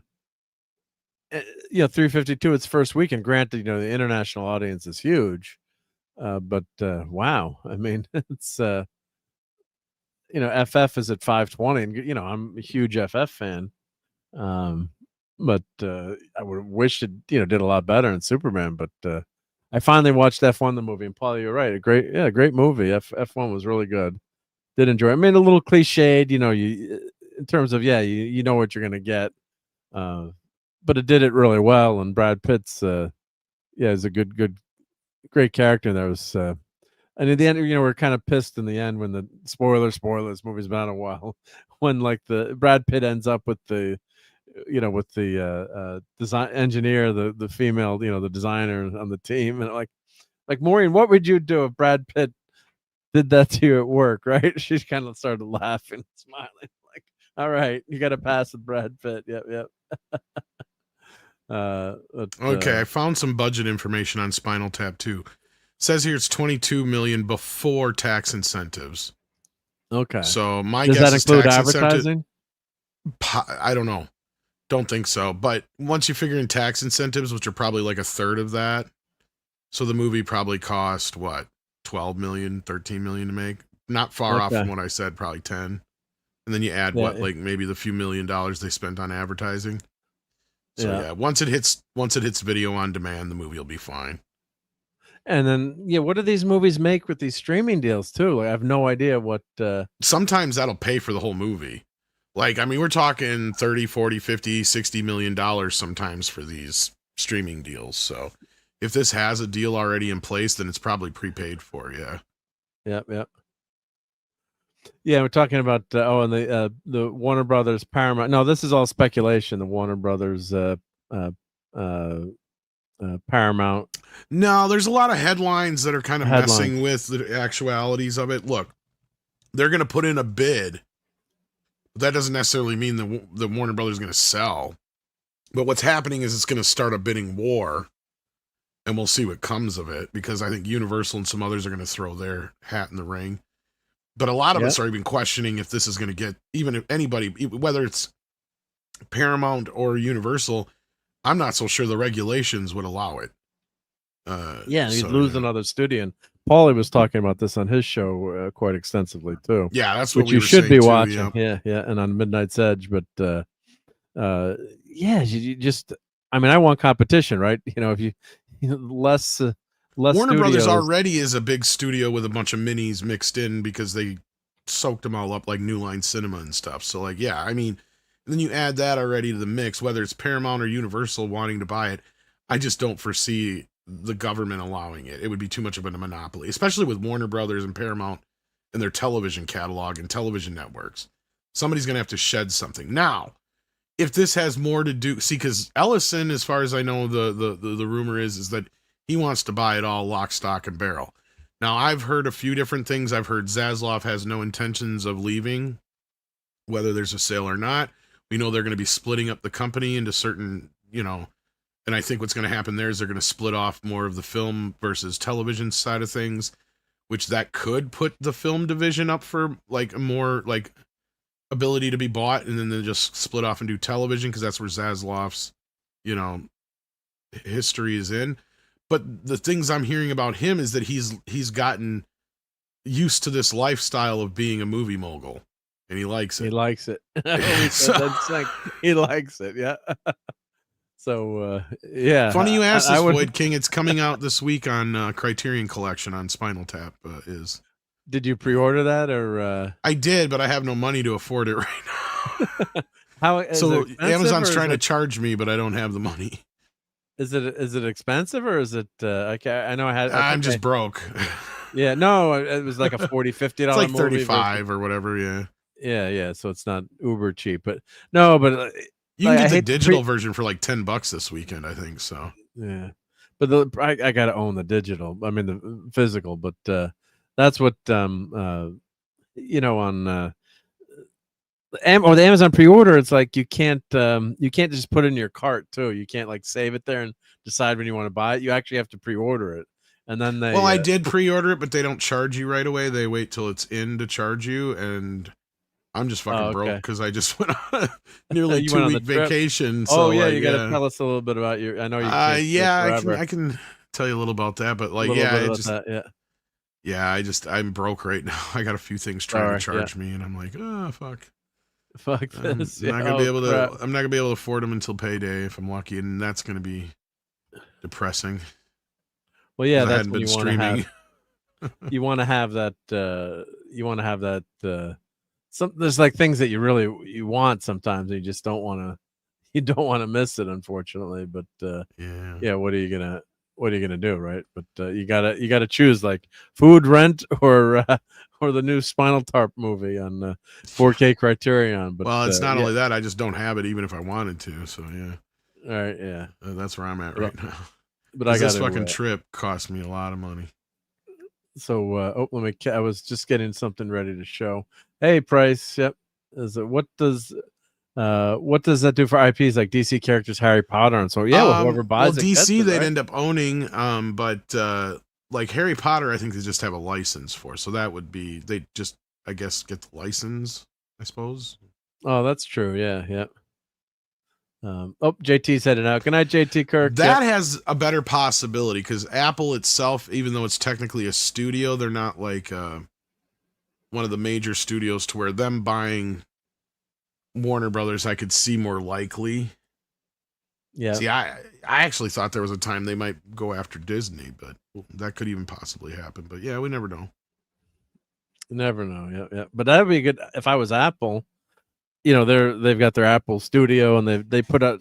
Did they put out F1, or they bought F1, or they distributed F1? I know Apple name was on F1, but they were part of it, and so was Warner Brothers. Yeah, it was technically pre-made, and then they just bought the rights to it. They just bought it. Yeah. But I've been enjoying Ted Lasso. God, what a great show Ted Lasso is. Yeah, I heard the newer season of that isn't as good, but it's not as good. But it ends on a really high note, and it could have. And they weren't supposed to. There wasn't supposed to be another season. Mm-hmm. So now he's coming back and he's coaching a women's soccer team. Oh. But I never really watched it, but yeah. Oh, it's so fucking good. I've heard it's good. Yeah, it's fun. You know, we didn't watch it for years, and everyone kept telling us how good it was, and a lot of times it doesn't live up to the hype when you when you watch something and you're like, everyone's telling you how great it is, and then it's not so great. And it's but this Ted Lasso, just his quotes and the characters are just so phenomenal on that show. You just love all those characters. They're so original and so interesting. He's got what's nice about it, he's a good guy, right? Who is starting to finish last, and but he doesn't. So it's just the premise is right away. He's hired to be a soccer coach, but the woman who owns the team hires him to tank the team because it's her ex-husband's favorite thing is a team, and he's cheating on her.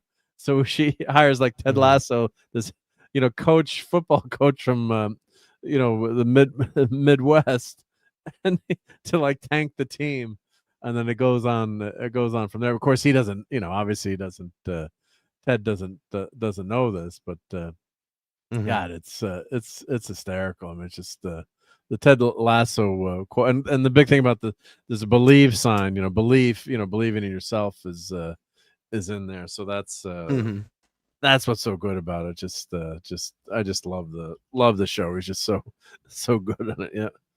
Let me check Amazon now to see. Oh, this is Spinal Tap, $34 for Criterion Collection. Is that the new one? That's what it says, about 35. Yeah, it comes out so not Tuesday, too bad. Yeah. So not too bad. I thought it could have been much more ridiculously expensive. So here's the link if anyone would like to buy Spinal Tap. So I know I keep just going with that, but yep. Well, I know you got to get out of here soon, Tom. So why don't we do a quick foodery and you could show some of your pictures of I got a little food in here. You got a little food in there too. Yep, I do. Oh, one quick enabling too. Yeah, this is gonna take 30 seconds. Boy, here we go. Who's got $1,000 $1,000? $1,000. So I know Tom is swimming in cash, as someone would put in the chat. Tom, are you swimming in cash? Wish. Is that true? I fucking you wish. just swim in it? You just burn the money too. I wish. Yeah. You don't need the money, so you just totally. You just burn it, right? Yeah. You smoke $100 cigars, with money, but they're wrapped in $100 bills. What are you talking about? Yeah. Okay. Yeah. So that's what Tom is typically doing. Yeah. So yeah. What was the joke on Sally Struthers? She was getting all the donations and she was eating. That was eating thing like send Tom donation. Yeah. But don't be like Sally Struthers. Tom. For just $2 a day, you can feed Tom. Yeah, she's getting, and then she gets South Park, and she keeps getting fatter and fatter. Yeah, that was great. So this is the Lego Death Star. I thought this thing already came out. It just came, I guess people are getting. I think it's out now. Well, I thought wasn't this in one of the Spider-Man movies or something like that? No, but they've had this is a new version of this. So this is like a slice, this cutaway here. So let me see if they have it on Amazon here. Let's see, Lego Death Star 2025. So this is only half a Death Star? God, someone's selling it for $1,800. So it's half it. So that's the complaint about it. So this is the side view. So what people were saying was they should have made it as a round on this side so you could display it either, this way or with a slide. So it's basically I'm confused as fuck here, especially with the price. Yeah. Holy crap. So it's $1,000. It's got like 38 Lego minifigs in it. So it's just crazy in terms of the Lego minifig. So what they do, they've got all these scenes in the Is that Dark Helmet? No, it's Darth Vader. Yeah. No, look at that. I'm pretty sure that's Dark Helmet. Right? Nope, that's the Emperor. Yeah. Oh, it's the Emperor? It looks like glasses. Yeah. Crazy, right? Can't breathe in this thing. You can't read this thing, yeah. So if anyone's got $1,000, yeah. So it looks really cool in terms of like the trash compactor scene. But the reviews are saying basically it's just like this diorama here. And would I want to have it? Yes, of course I'd want to have it. And they've got all the minifigs, and there's some complaints about the minifigs and I guess how many stickers you have to put on everything, but I guess if you have $1,000, maybe you won't complain so much. But this is the new new big Lego set. I guess it's the first set to pass $1,000, and these have just turned into, you know. Why is this one more collectibles for expensive kids. than the full Death Star? I don't get that. I guess it's massively huge. So I guess one of the YouTubers was reviewing it. And he like had his like 8-year-old son stand up next to it. It's like it's as tall as his 8-year-old son. Oh, okay. I guess it's, you know, really massive. And they do have all these scenes in here, so I do love it. Of course, there's no way it would fit into my house with all this shit I have now. So yeah. But oh, there's no trench or exhaust port. I call BS. Yeah. So but I do kind of like the idea of it, but they're saying, you know, it doesn't for the price. Still feels awfully cramped for how big it's supposed to be. Yeah. So if you go on the YouTubes, you'll see some reviews of it. But that's our enabling. I'm kind of glad I was never a Lego kid, to be honest with you. God, they've gotten expensive. You know, they've gotten. That's the they're other adult thing, collectibles now. They're not just for not just for kids anymore, which I guess is smart. Lego was going out of business actually in the early 2000s, and that's why like the Spider-Man. Star Wars actually saved their ass. Yeah, that's why Spider-Man. They'd lost the Marvel line, the Mega Bloks had it, and IP saved them. Yeah, it was because the patents. I think Star right? Wars was one of the first big ones they did. I think if I remember right. Yeah. Yeah. So I mean, it's now you go to like. Sets by theme, and yeah, I saw some documentary thing about them. Where like, yeah, and you probably seen the same thing where they're like, they were talking about how they were basically on the brink of extinction until they started doing all the license stuff, and now they're bigger than they ever were before. It was just smart. Yeah, look at like this. This is a really cool set. Lego Wednesday and Eden's dorm room. So if you're, the new Wednesday show's really good. I thought it was very well done, but. So if you're a fan of that and a kid, like, yeah, that's $60 for, that looks pretty darn good for, you know. Oh, and they did different Lego figs. Oh, they made them look a little bit more realistic. They don't have the traditional Lego figs. Yeah, those are more girly looking. Girly, but yeah, but that's who smart target that, right? Probably. Well done. Yeah, so they you know, they're not stupid, but they have this IP here, and Thing's apartment. Yeah, oh, there's Thing. Yep. We find out a lot about Thing in this episode. Yep. Last episode, which I won't spoil, but it was pretty well done. Yeah, Morticia's cottage at $100. Yep. Printing money. Yep. So pretty darn smart. So you know, Lego's killing it right now, right? So they're doing pretty well. Not so bad. Yeah. So yeah, you gotta appreciate their marketing savvy. Yep. They're not going to release the album because they have decided that the cover is sexist. Well, so what? But what's wrong with being sexy? I mean, there's no sexist. Sexist. All right. Well, let's What's show wrong with some being sexy. Yeah, I love the whole thing there with you know what smell the glove. It's like, you know, with the album cover, the girl smelling the glove. Yeah. You know, it's like, but what about you know, so and so's like, well, he was the target of the It's still a stupid it's such a cover. fine line between stupid and clever. Yeah, It's just like a little turnabout. About right. Yeah. Which is where you get that line from. Yeah. What a wanker. What a wanker. A wanker. All right, so you got foodery. Are you gonna let me? I got first? foodery. Yeah. So this is the pecan sausage. Yep. And just some bacon and stuff there. This was Paulie's been helping me, coaching me on my journey here to lose a little bit of weight. So thank you, Paul. I don't know if Paulie's the still way in the you house. eat? I don't know about that. Oh God, How? yeah. You eat like a restaurant, man. Oh, thank you for subbing. Yeah, I do. Yeah, yep. Well, I want to be around here for a while. So thank you for subbing, Chad. Much appreciated. Thank you for sending people over. I'm starting to think that you do banquets every weekend because God, yeah. We always do the foodery. They always do the foodery. Yeah. Of course, the summertime we're always doing barbecues and stuff. But right.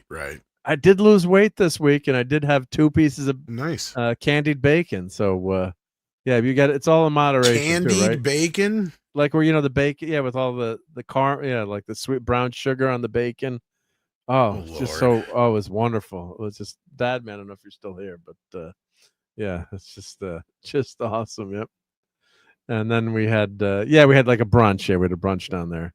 So one of our friends is I'll show. I can't show the whole picture, but he just graduated from Navy SEAL training. Naval Academy. He graduated from Naval Academy. Then it's 18 more months of training to become a SEAL. And everyone always talks about buds, but even after you graduate buds, or you do the Hell Week and all that difficult stuff, there's over a year of training, and then when you go into the field or you're assigned to a crew, there's still more training after that.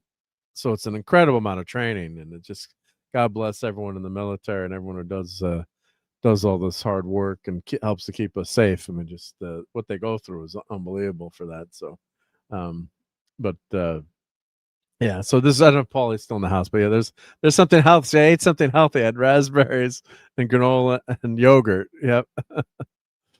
And then this was a joke I was going to show Paulie, but yeah, it was like in the store. So I'm like, should I buy the the box of battered onion rings, because I'm in the restaurant supply store. So I'm looking at it, like the old days. Maybe I would have bought that. Yeah, the whole thing of battered onion, because everything is for restaurants here. So like, look at all these cakes and stuff here. So getting in a lot of trouble. So here's the Tres Leches cake, right? That's for Paulie. Yeah, yeah. And key lime, and you just go in here and just you could get in a lot of trouble really quickly when all this stuff is for restaurants. But it's just like, what's this guy taking pictures here? But yeah, and like this is that's one of my big downfalls. You could buy, at Friendly's, you could get the Reese's peanut butter sauce on your sundae. So they sell the whole. I don't buy it anymore, but you could buy the whole damn thing, like 5 pounds of it there. You can buy so this is made for, like, if you have an ice cream shop or in a bakery, like you can get massive quantities of this stuff. Then they had like 3 pound. I love gummy bears. They had like a 5-pound bag of gummy bears on for like half price. So. And I didn't buy it. Yeah, I was good. Tom, would you have bought that, Tom? Or I love them too, but no, I would have to have resisted. Yeah. So that was tough. So what we did for this weekend, so for we had a special dinner for our son's, my friend's son, who's headed off to his first assignment. So I love beef. I'm like, you want me to do something, special for you?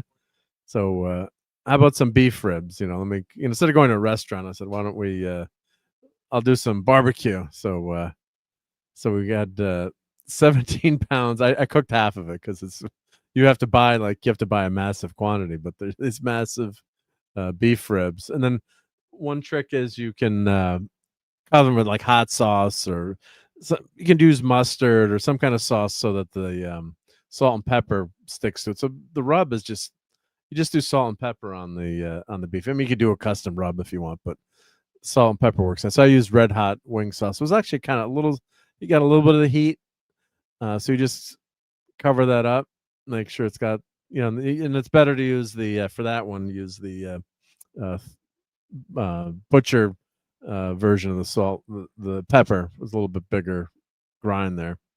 And then you got the ribs ready to go in the rack them up, and then getting ready. So you want to cook them about 200 degrees.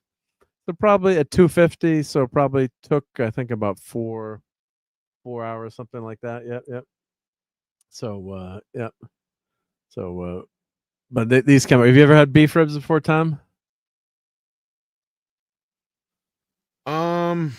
Not that I know of. Not like this. Not like this, right? Yep. All right. So someday, hopefully, we'll meet. I'll make you some beef ribs. Yep. These are one of my favorite things to eat. It's just they just come out phenomenal. It's just so good. It's just I don't know how to describe. You feel like you're Fred Flintstone, with the big chunk of meat there on the bone. Yep. So yeah, I think did I do this one slow motion? I got maybe do a YouTube short, but yeah, a little bit too much smoke when you leave the fire open too long. But yeah, it's I'll skip through it. So we had shrimp. They brought over some shrimp, and so there's the ribs all cooked after probably about 4.5 hours. Yep. And then what you always want to do is you want to take your meats off, and you want to rest your meat. So you don't want to cut it up right away. So you wrap it in tin foil, and let it sit for at least a half hour so the juices can come back into the ribs. So yeah, it came out. Maybe the pictures don't do it justice, but it came out pretty. It came out pretty good. Yeah. Look good. Yep. And you always have a little bit of burnt stuff there, but that adds to the flavor. The only thing I was pissed off, they got wedged in the rack, and it's a brand new rack that I just bought, and it broke one of the things off. I was like, oh, I got to try to weld it at work. So I'll just skip through these. It's more. I do a lot of shorts just to see if I get something good for YouTube. But yeah, that looks good there, right? That came out good. And there we go. So there's. Looks like it actually has some meat on it compared to a lot of the ribs I get.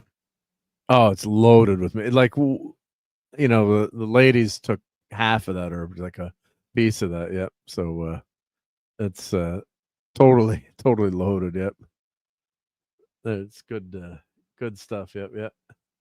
And Mark Schwartz said, "How come I come back in and join at the worst possible time? I don't want to fatten up right before bed. Yeah, don't eat before bed. Yeah, but look at that. Look how juicy that. And I put some teriyaki sauce on there. Yep. So let's see. Is that the last? I think that's the last picture. Yeah, that's the last picture. Yep. So sorry about that. Yep. I couldn't get chocolate syrup on my ice cream. I had Reese's mini chocolate bars to double the sweetness. Yep. Yeah.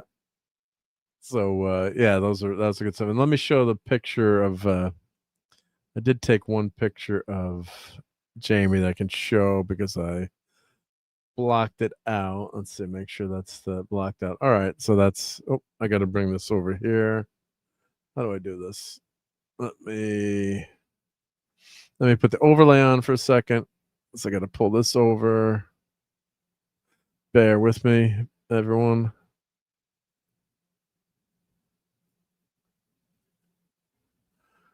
There we go. All right, so let me. Yeah, so I can't show person's picture because they're active, but came into my room. I was showing all the stuff in my room, and the Navy SEALs actually have at one of the training sites they have Preacher from the Black Lagoon. So he saw that. He's like, "Oh wow, this is really cool." I'm like, "Well, you want it? It's yours." So Maureen was very happy because there's one less item in our house, right? So it was very cool that that he liked that. Hey, Lisa, and Supergirl's here. So gave that to him, but I can't show the obviously can't show the picture, but yeah, it was really great that he enjoyed getting that. I was able to give him something that meant something. So really cool. Yeah, really cool. So all right, let me take that picture off, close this down. All right. So Tom, you've got some stuff to show too. You were on vacation, right? So let's add this to the stage. Yep. Let's see here. Come on. Now, why is that not showing? Oh, did it? Oh, pulled it. Sorry, Tom. Damn, when I changed the damn. Let me see. Let's see. Something's going on. Yeah. Yeah. No. You know what happened when I switched? Okay. I switched the scenes. I apologize. That was me boomering. No worries. You're probably talking, and I don't know if they could hear me out there or not. No, now they couldn't hear you for a few seconds, but now they can hear. Yeah. But So you had. Let me add that. There we go. Okay. Finally. All right. So Jeez, Mark, I didn't get a shit ton on my way down. I was white knuckling it a lot, like because I don't travel very much. So this was my first night when I finally stopped off at a hotel. I think it was in Clinton. I remember the name of the town. Was it Tennessee or something like that? I think. So did you fly, drive, planes, trains, I automobiles? drove the whole way down, and then wow. I went to how do I get this to? Can you get it to go to the next photo? I don't want to play every photo. I just want to play certain ones. Yeah. Well, here's me, but they're out of order. So I was at a Waffle House. This is what I had. It was disgusting. This wasn't so bad. That was the other thing was bad. Yeah. Yeah. The other thing was like a steak and cheese type thing. I don't know what the fuck. And then, so here's me outside the Waffle House. There's the Waffle House. Here's me driving. Here's more driving. There's Bambino. When I got to who did you get to visit? So there's Mike and Nick. All right, awesome. Love it. Yeah. Let's see here. Me and Mike. You've met Mike. You've been able to meet him in person a couple of times before. No, this is the first time we ever got to meet in person. Yeah. Awesome. And there's. And was he as Bambino sexy as he hanging by looks the on pool. screen? Oh yeah, yeah. Very sexy. Yeah, yeah. There's Bambino. This is Mikey's more. place. Yeah, yeah. There's me in the pool. Oh, that's a nice pool. You better invite me down too. I don't know if there's sound coming through. Probably not, but a little bit. Yeah. But yeah. There's me. So what stage is he in? You're in Tennessee, you said, or no? We're in South Carolina. South Carolina, right on the coast at Hilton Head Island. So here's one of the places we ate at. They had a big shark out front. Awesome. So of course I had to get a picture of that. You know you would like that, yeah. And then we had shark drinks. There's Mikey with his shark drink. There's what you I get to had. keep I the had mug? Shrimp. Yeah. And I had shrimp and sweet potatoes and regular fries there, it looks like. So those sweet potatoes, those are the healthy ones. I like it. Yep. Yeah. Everything and else. Here fried, we went to this one place. God, I can't remember the name of it, but they had like a bunch of old arcade games and stuff there as we're playing Galaga and stuff there. I love Galaga. They had a Jaws pinball. Oh, sweet. And then we were playing Golden Tee for a bit, and there's Nick and Mike. Nice. There we are at the beach, at the ocean. So this is my first time seeing the ocean. This the is first time seeing the ocean? Nights. Yep. Wow. And this is karaoke night. And then we went to the biggest IMAX, the world's tallest IMAX movie screen. Oh, man. To see That's Jaws. Awesome. Oh, you saw Jaws there? Yes, we did. How was that? It was cool. It was a big screen. Amazing. Yeah. And then this was the walkway into the big IMAX. Oh, man. I love that. Yeah, because the IMAX I have in Portchester, it's a mini max. Yeah, I mean, you got to go up to like a whole nother level. Yeah, it's like go up the escalator. Is it like an 80-foot, 100-foot tall screen kind of thing? It's like huge, massive. yeah. You I guess there's only one that's technically bigger, but it's only wider or whatever. But it's not an IMAX. And then this is what we had another time. That's salmon with capers and some red rice and beans and carrots. That was pretty good. Looks good. Yeah, yeah. And then we went out golfing. Well, we didn't play golf. We were just hitting balls. That's Mikey and hitting Nick. Balls. Do you play golf or? No, we never actually got around to playing golf. No. But do you yourself play or? No, I've only played once, really. Yeah, but you could be like Happy Gilmore. You could end up being not really. Not really. I wasn't very good that day. There. I'm seeing sea bugs. Is that grits? Yeah. I tried grits for the first time. Never actually. I figured since I'm in the South, I might as well try some grits. The mac and cheese was really good. Yeah, I had shrimp and some fish. And, well, that's what I always tell the story. We're down visiting colleges with my daughter, and she was a vegetarian at the time, and we had grits, and she's like, "These are phenomenal. I love these." She's like, "Dad, you think another restaurant down here will have them?" I'm like, Nicole, every restaurant down here will have them. Yep.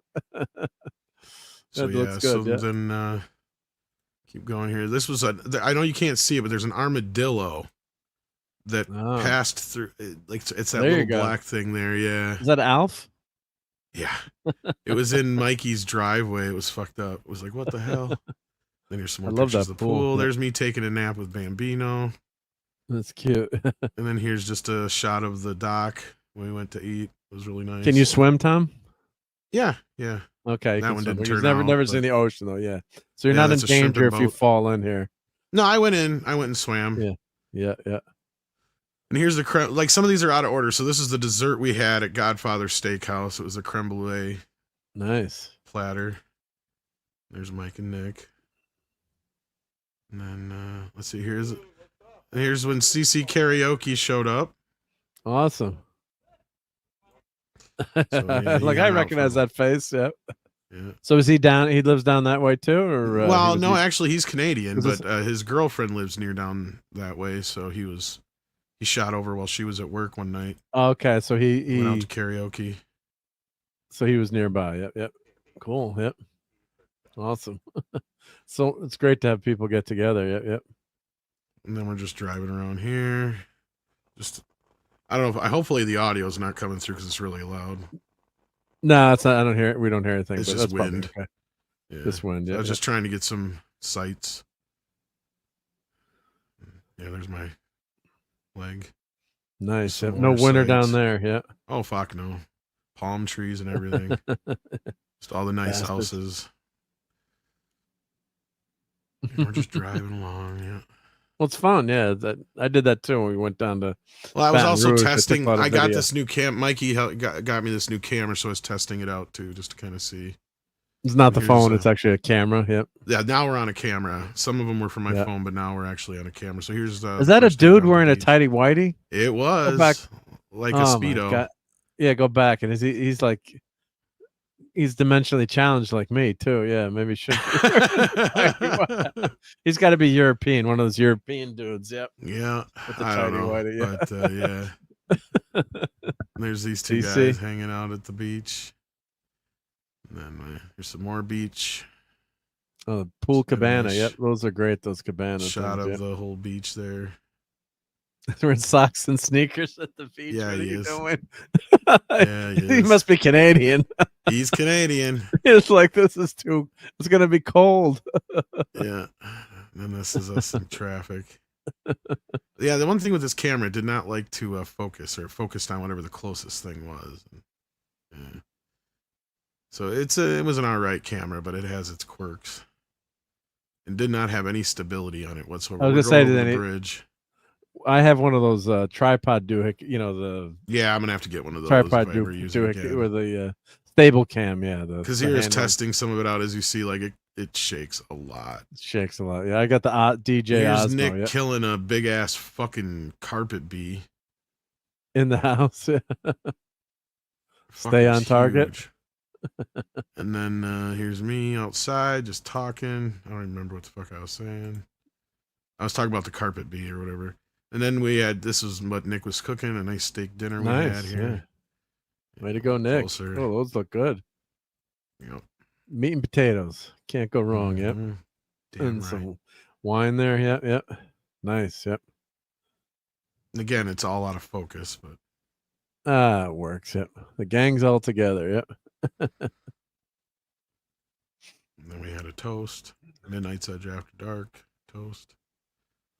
Are you gonna put any of this, like, do a video or something for the I'm show? or hoping to if I got enough workable footage, but some of it's kind of in just rough shape. put together like a little slideshow or like Yeah, something. something maybe. Yeah. Yeah. Yeah.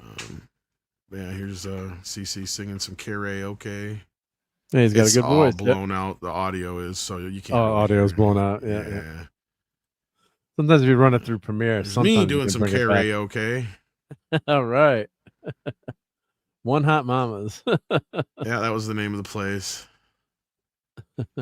No, just fucking with the camera some more. A little bit more video of people just It's a jamming. little dark in there, I guess, yeah, with the camera. Yeah, it was. Camera didn't get it. Yeah. I took my cousin had a wedding a couple weeks ago, and I just, I'm amateur photographer. Just brought my cell phone, and they didn't have a videographer. I freaking took a video of the wedding ceremony, like just the end of the wedding ceremony, and then one of the best maid of honor sang a song.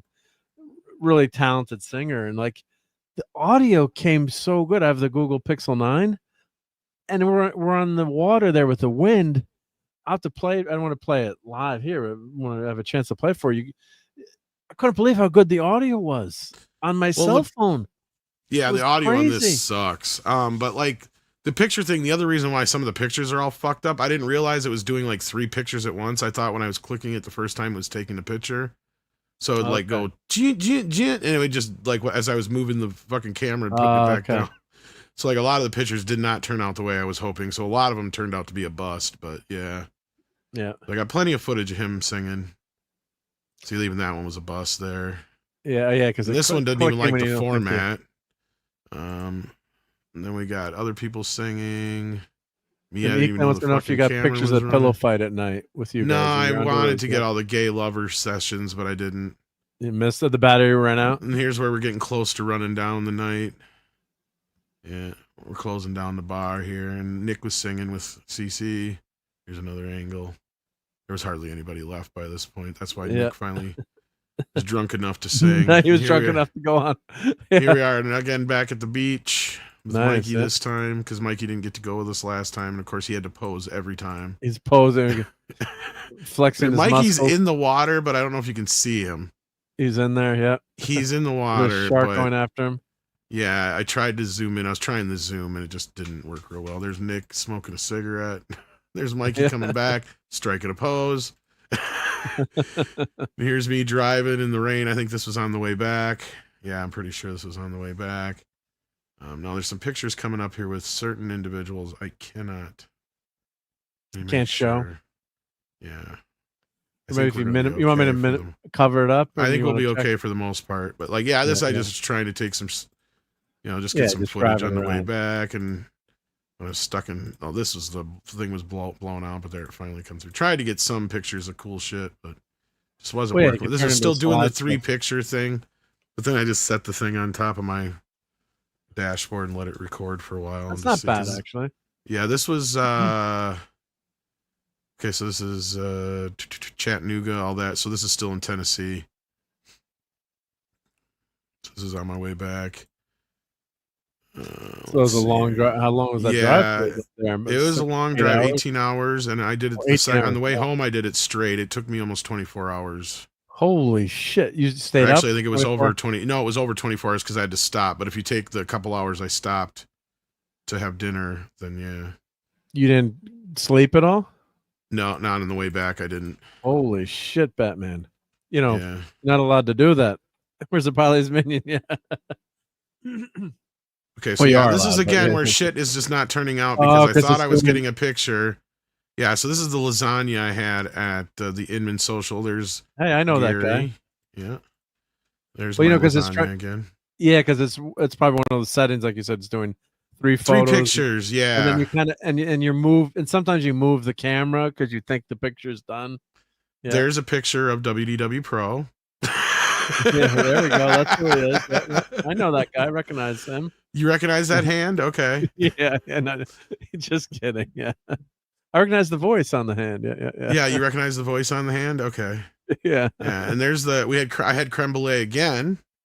Yeah. And this time it was all mine, all by myself. This was I can't remember. It was like a strawberry with pineapples on top that were browned with brown sugar or whatever. It was good.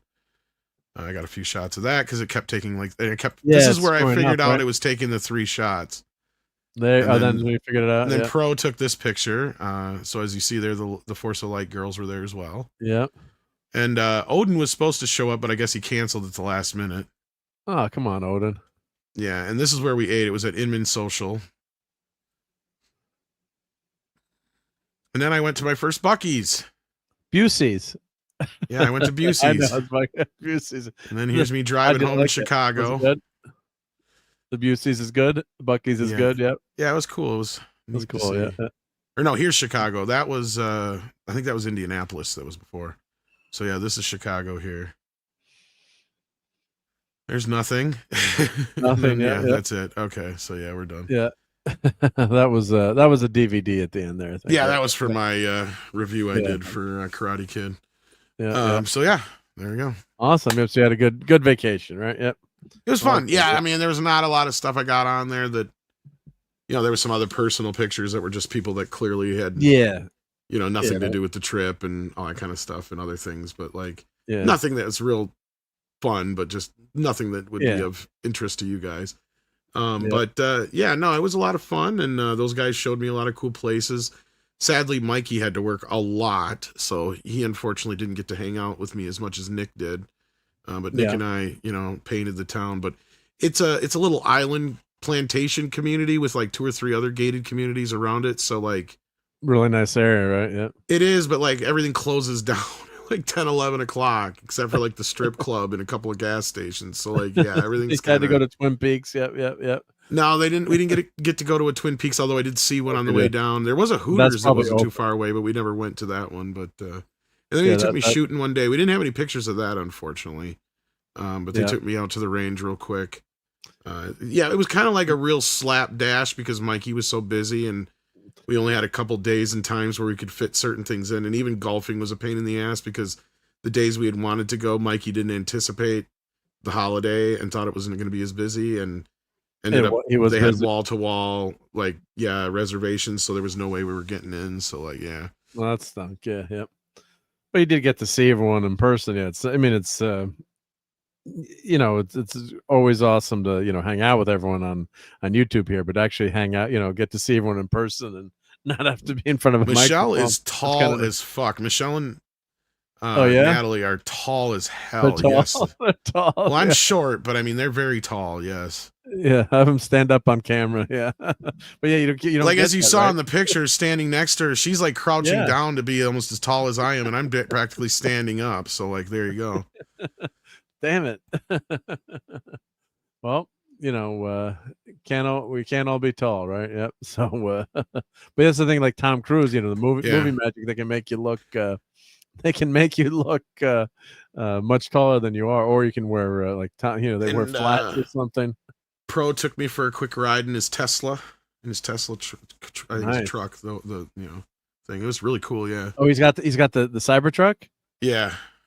Oh, that must be wild. He's got a studio and everything built into it. It's nice. Yeah. Wow. That's pretty awesome. Yeah. All right. Well, I think it's a good time to head on out. Yeah, I'm gonna have to roll out I'm just soon gonna here. thank everyone who's the channel members, but then we'll get on out of here. If you need to go, pop on out. But it was a great time hanging out with everyone tonight, and go see Spinal Tap Part 2. Let me thank. I hope you get to see it, and I hope you enjoy it. I mean, I hope those who get to see it get to enjoy it as well. Yeah. Yeah, it's just such a part of like me and my friends. We loved heavy metal, hard rock, and if you love, that kind of music or that kind of like music, I don't think music's as big a deal as it is for the youths these days, right? I mean, I don't think. I mean, that was how you were defined in high school, like what kind of music you listened to and what clothes you wore. It's like that was that's what you that was your group, and I was kind of a weird duck because I was in scouts and I was an athlete, and I had like friends who were in the heavy metal group. I had friends who were jocks. I had friends who were the preppy group. I had like dirtbag friends, whatever you want to call it. We had tree huggers, the Grateful Dead. Like I mingled with all different groups, which was good too. I was a preppy dude, but dress preppy, or I wasn't wearing heavy metal shirts, but you had like kids who wore like concert shirts to school every day. So those are just different groups, but it was nice to mingle between them. But some of my best friends, or we'd always quote Spinal Tap. Like when that movie came out, it was just like fine line between stupid and clever was said more times than I can count. Yeah. So, E-Clay was asking where you were with the what city you had dinner. Oh, that was in I think that was Chattanooga, or not Chattanooga. The hell town am I thinking of? Trying to remember now. Yep. What the fuck town was it? I think it was in Tennessee. Yep. Not Chattanooga. It was start naming other big cities in Tennessee. Tennessee, yep. I don't know Tennessee that well. Nashville, right? Obviously. Yeah, no, it wasn't Nashville. Memphis. You weren't there. It wasn't Memphis. It was like Cleveland, Tennessee, or something like that. But it was also the exit was it Chattanooga exit? Maybe it was. I don't remember now. Let's see. Alexandria, that's in DeKalb. Well, I don't know where you were, but Tennessee's pretty big, so. Yeah, that was my other thing. Is I was like basically on the interstate and then just following my phone to wherever I had to be. Yep. And my phone likes to take me in weird places. Hey, Courtney. Hi. Hey, Courtney. Hi, guys. Hi, Chet. How's it going? I was just coming on. I'm surprised you were still going. Well, we're just getting off in a few minutes. I figured you were. I was surprised you were still going, but I just wanted to say sorry to everyone. And we're leaving the vet with Walter. He got into. Oh, how's he doing? He's okay. I thought they were gonna have to induce vomiting because he got into some food that is dangerous for dogs, but he's okay. So you know what I found out? leaving. Thank God. But you know what I found out? Dogs can't have raisins. Yeah, because raisins come from grapes. They can't have grapes. Yeah, they can't have grapes. Well, he got into a gigantic piece of meatloaf that was riddled with onions, and onions are really poisonous for dogs. So. Oh, I didn't know that. Either. You didn't know that either. I didn't find that out till about halfway through his life, and I was like, "Well, thank God he's never had onions," you know. But yeah, his vitals are good, so they didn't think they had to induce it yet, and they don't like to do it with dogs that have the flat faces because it can like rupture things, you know. Aspiration and aspiration. That's the word. How did you're so smart, Mark? I try sometimes. Yeah. You always are. You don't have to try. And hi, Keely, and hi everyone. Hi, Lisa. But we were just thanking the channel. I was just going to thank the channel I members. just wanted to make sure I didn't no call, no show, and with like rude. No, God, so. Courtney, no, I always appreciate you hanging out. And, let me thank the channel members. I was just going to read that. So all the channel members. So thank you to Wes Cagle, Professor R2, Philip Story, Dadman, Metalorian, Nick Weiser, DJ Ronnie G, RobAltis, RT and Z, Max Redstone, Christian Delorme, 70s Rock Fan, Dave C, Andrew Derivative Jill, JT Kirk, and Brian Hepburn. So thank you all so much, everyone. And now I can cheat too. I can, with this top fans thing, I can thank everyone here. So of course, thank you for the super chats. Thank you to Charlotte, super chat, JT Kirk, and had a couple of super chats there. And Paulie, the Latino slant, said Tom is queers and very gays. So thank you guys. Don, Paulie, yep. Godzilla, RJ Godzilla, Phantom Outsider, the Stream Element Spot is on the list here. E-Clay, Admiral Teague, Brian Hepburn, Putin's Cat, Mecha J, Caleb Levine, Oliver Belmonte, Keely Chow, Captain Infinity, Simply Steve, Maddie's Daddy, David Jones. I'm trying to remember who. Oh, that's Charlotte. That's Charlotte. Yep. Void King, because the names are messed up on here. Yeah. Darth Scipio, Dadman, Claude Salling, Lisa, Brian Barth, Lemon Pie, JP Price, T Magnifi. Who's that? Anthem 21. I'm trying to translate the names. Yep. Polly's Minion, Hong Kong Fooey, Tim, Marks 47, Geoff, and Anakin Starkiller 74. So thank you everyone for all your chats tonight and hanging out with us. And yeah, it was a fun. That was a fun night tonight. So much appreciated to everyone who was here to end the week and start it off on a good note. So. Did you see that StreamYard's added this new thing? They added notes.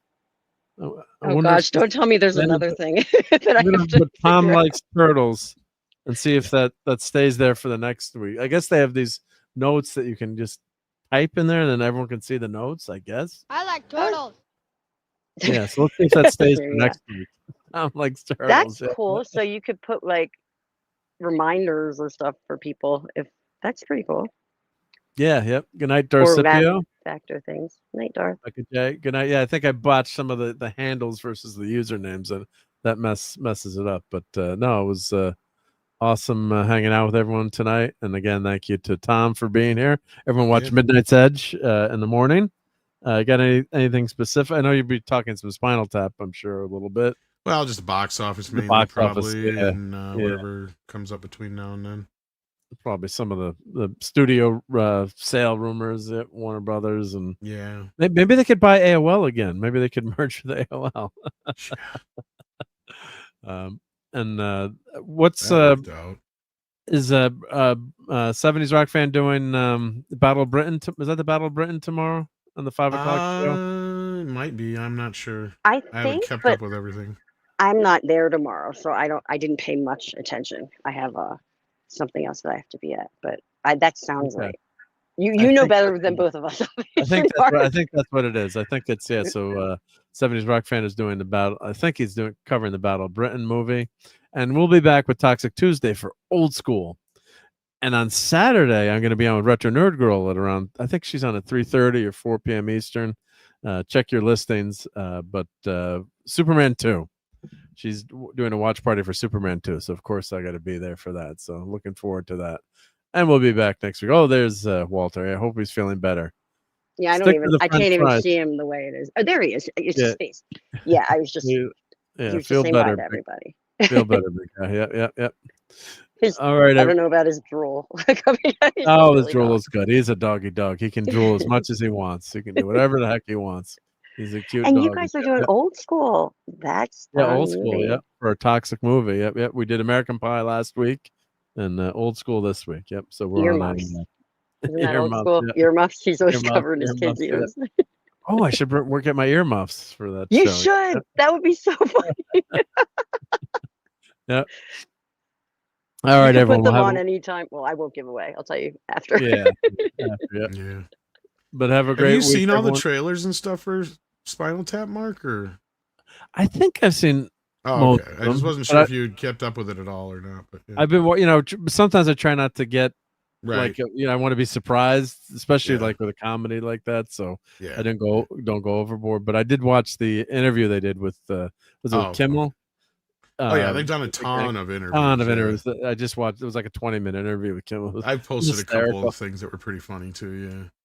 I mean, they really do a great. I mean, they stay in character and they're just awesome. It's so natural. Like they're not even, they're trying, but they're not trying. Like it's just that's who the characters are, and the music in Spinal Tap is just so damn good too. I was watching like a reaction video of one of those. One of the famous girls with the reaction video, and she's watching Big Bottom and she's laughing like never heard of her. She's laughing to the lyrics.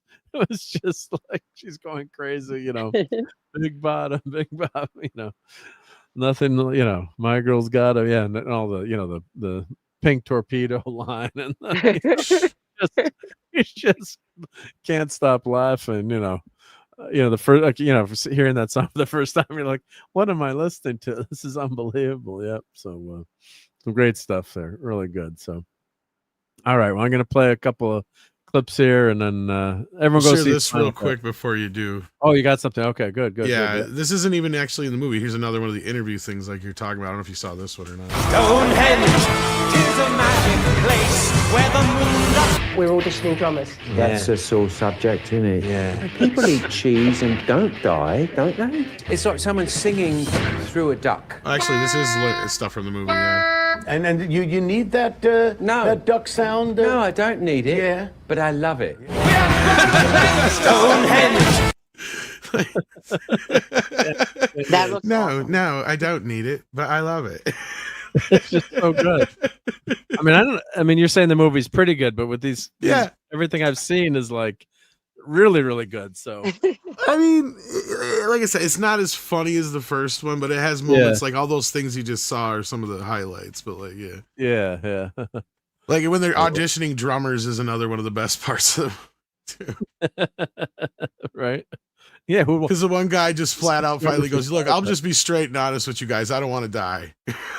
Like, we can respect that. Yeah. Yeah. Oh, the other line is like, "Oh, we're making the documentary." And like, and they say, "We need one of you to die." And then, like, you die. Yeah, that was another clip. Yeah. You mean for real? Like, die. Yeah, die. I don't want to die. How about a coma? Would a coma work? Yeah. Coma might be good, yeah. Right? Oh, shit. Yeah, that was a highlight scene there too. And I guess that character was actually that they're talking to is inspired by Simon Cowell. Oh, that's funny. Because he actually worked with them a few times, I guess, too. Yeah.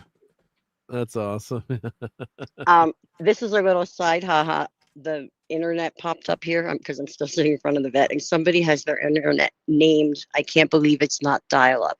That's genius. That's cute. Oh, that's a good one. Isn't it? I can't believe That's it's a not good hot dial-up. spot. It just made me giggle. My favorite one, all-time favorite one, was FBI surveillance van. Yeah, I usually Oh have yeah, that. I've seen stuff like that. Surveillance van. CIA. But we did talk about Peacemaker, but it's too late now. Oh yeah, this last episode was actually pretty good, I thought. Right? It's starting to get where I kind of figured it was going to go. I can kind of see where it's headed. It's not necessarily a bad thing, but I mean, yeah, I don't disagree with some people that this. I think it was the second or the third episode was kind of. I think it was the third episode that was kind of a. Like, just kind of felt like filler, I think, but one of those two, because I watched 2 and 3 back to back. I think and then three had more stuff happening in 3. Maybe it was 2 I'm thinking of was the lesser of the two. Like, because there was one episode where just not a whole lot happened and it just kind of felt like filler, and maybe it was part. But I watched 2 and 3 back to back, so I don't remember where the one ended and one began. So like, yeah, it's all merged together. That's the thing. It's like Wednesday episode 6 was phenomenal when they did the body switch in that episode. But other than that, like, it's telling one whole story. So, yeah, and it's a love story between him and Harcourt, and he's going to these other dimensions and finding, he's got this world where he's a superhero. Yeah, in this one dimension. Yeah. But there's a few things that I've noticed about it too that, like, I think are going to come about, because I think, if I'm not mistaken, there is no like diversity in the perfect world. Have you not noticed that? So far, yeah, you're right. Yeah.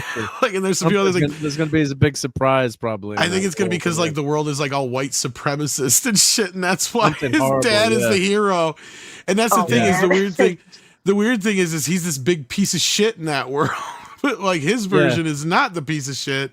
And I think he's going to learn about how his version of himself in his world, it is a piece of shit, but he can be redeemed as opposed to the version of himself that he killed, right? But there's going to be something. Yeah, there's going to be some kind of surprise in that world. Yeah, it's going to be like an oh shit moment. But too perfect. A Twilight Zone moment for him is going to happen. I can see it coming. Yeah, but like, yeah, tying it into Superman. I mean, really, there's no time. I mean, other than being in that. Not really.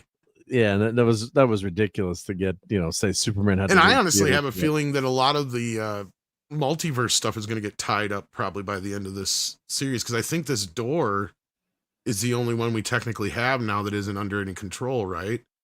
I mean, that's really the only connection with Superman. Yeah, they say since the incident in Metropolis, we want to get on top of all these things. Yeah, so but yeah, that. He's just seen it as a great job. The opening song, they nailed it again too, with like another good opening song. And I don't like it as much as the first one in that respect. The first one, yeah. Do you want? Yeah, but it's still I'm enjoying it though. Like, yeah, I can. If they had left the theme song, I think that would have been okay as the first season. But now they're under pressure to come up with something new, and that's kind of it's growing on me. So I'm really liking Michael Rooker's character. Yeah. Rooker's he's awesome. Especially where he eats the fucking bird shit. It's 4 days old. Getting hints of bologna and cold cuts and Doritos. I'm like, oh my god, what are you doing, Rooker? Yeah, the characters are really they have an arc there too, which is good. So they really do a nice job of not, it's just not like cardboard cutouts. Like John Cena's character Peacemaker could just be a cardboard cutout, right? Well, he's made me like his character, because I hated him in Justice League, or not Justice League, Suicide Squad. Like, I hate it, flat out hated his character in that. Yeah, and that's kind of where I watched the first episode when it first came out, and I was just kind of like, I just have no attachment to this character. I don't care. Yeah, and then after Superman, I'm like, all right, I'm gonna rewatch it again and see if I can, or retry it. And I kind of got into it, I think, about the second or third episode. Yeah. But I actually am kind of digging on this new season a little more, even though some people aren't liking it as much. But I do see some of the issues people are having with it. And like, even like, I'm still trying to figure out why Amanda Waller's daughter is still in the show, because she has zero purpose to be there at this point. Yeah, she's doing nothing. Yeah. She's doing absolutely nothing. And her side story is really taking away from other things. So that's like another one of my complaints. But other than that, I'm starting to dig on the big, tall, geeky dude, his his what's stuff his name? with Tim Meadows is pretty yeah, good. Tim, and Vigilante's always hysterical, right? He's he's good. crazy. And I like the little Asian kid too. What's his name? The green dude, the guy in the green costume. Yeah, but what's his name? They said it in the last episode. Yeah, I can't remember. Yeah. Oh shit, what is it? Somebody in the chat will remember probably. It's not Karate Kid. Who? No.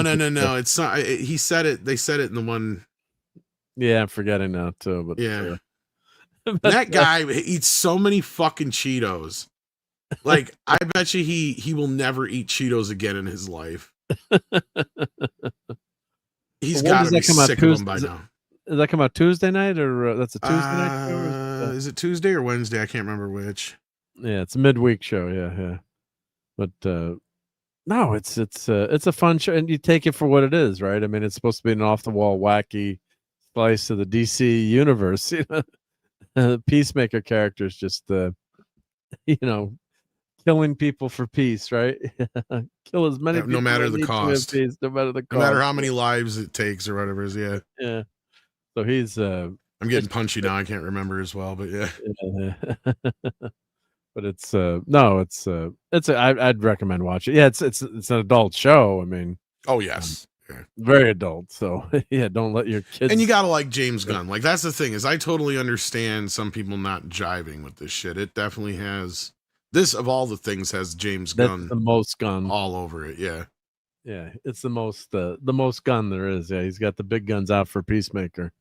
It's just that's his style, right? And you can tell he's in love with it. And Cena's a good actor in this, right? I mean, he does a good job. So he's got the physicality, and he also is able to, because he's almost like a lovable loser in a lot of ways too. Like, you'd think Peacemaker would be like the big man on campus, totally confident, but he accidentally kills his brother at a very young age. His father's a Yahtzee, and on the surface he looks like the big bad superhero with great physique and all the gadgets that could kick your ass in a second, but he's got a lot of demons inside, and that's what makes the character interesting, because he's vulnerable. And the little Asian guy's listed as judo master, but that's not what they call him in that last episode when they brought him back in. He just pops in. He pops in the very, very end, right? Yeah. Yeah, but he had a different name they gave him. I'm trying to remember what it was. Yeah, if you look up IMDb, sometimes it'll give you what. Rip Jagger, that's what it is. Rip Jagger. Rip Jagger, that's right. Yeah, like yes. Mick Jagger. Yep. Yes, I'm like, why can't I remember this? Because it's like, I'm trying to remember. It's like boggling it because I'm getting a little punchy. So yeah, it's late now. It got late early. Yeah, I kind of dig his character. He's a little fucker. Like, yeah. Don't mess with the little guys sometimes too, right? They're the most dangerous, right? Yeah, and he takes a beating. Well, that's what my buddy said. If I needed anyone in the world to help back me up, it'd be my 5'3", 80-year-old dude. I'm like, who is Yoda? He's like, no, my karate sensei, a judo. Right. Martial art. He's like the most dangerous guy I know. I'm like, he sounds like I could throw him across the room. He's like, but he would kill you first, It's like, yeah. So, yeah. Oh, and Colbert, congratulations! He won Outstanding Talk Show at the Emmys. Oh, that's a big, huge surprise. I can't believe it. That's just, yeah. Imagine that in that circle jerk. Yeah, what a shock. Inconceivable. Yep. But yeah, hopefully people are enjoying Peacemaker if they are, and so far I'm having fun with it. Yeah, no, it's highly recommend it. Tom and Mark and Courtney give it 3 thumbs up, right? Or Courtney hasn't. Of course. Yeah, I haven't seen it, but it sounds great. You'll give it a thumbs up too, right? Yep. High lemon pie. Yep. All right. Well, now we're really getting out of here. See, right. I kept Tom this late. I keep doing this. Yeah, that's what I was going to say. This is late for Tom. So yeah. All right, everyone. We'll go watch Peacemaker 2 if you haven't. But thanks, everyone, and we'll catch you during the week, and we'll be back for the next Sunday Night Geekery. So everyone it was a bad week this week, tough week, but yeah. So God bless everyone. Stay safe, and we'll see you on the next Sunday Night Geekery. I'm gonna play a few clips, then we'll get on out of here. I got we got Spinal Tap again. Why don't you just make 10 louder and make 10 be the top number and make that a little louder? These go to 11. Inconceivable. Inconceivable. Inconceivable.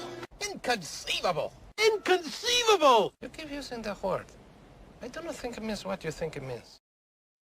I protest. I am not a merry man. But I pity the fool. That class is tough. Superman.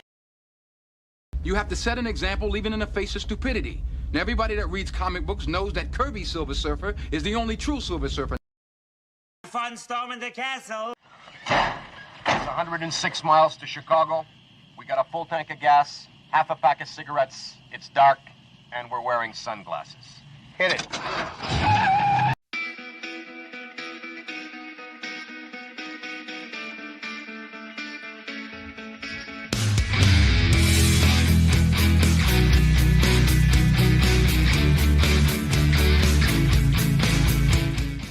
You're still here? It's over. Go home.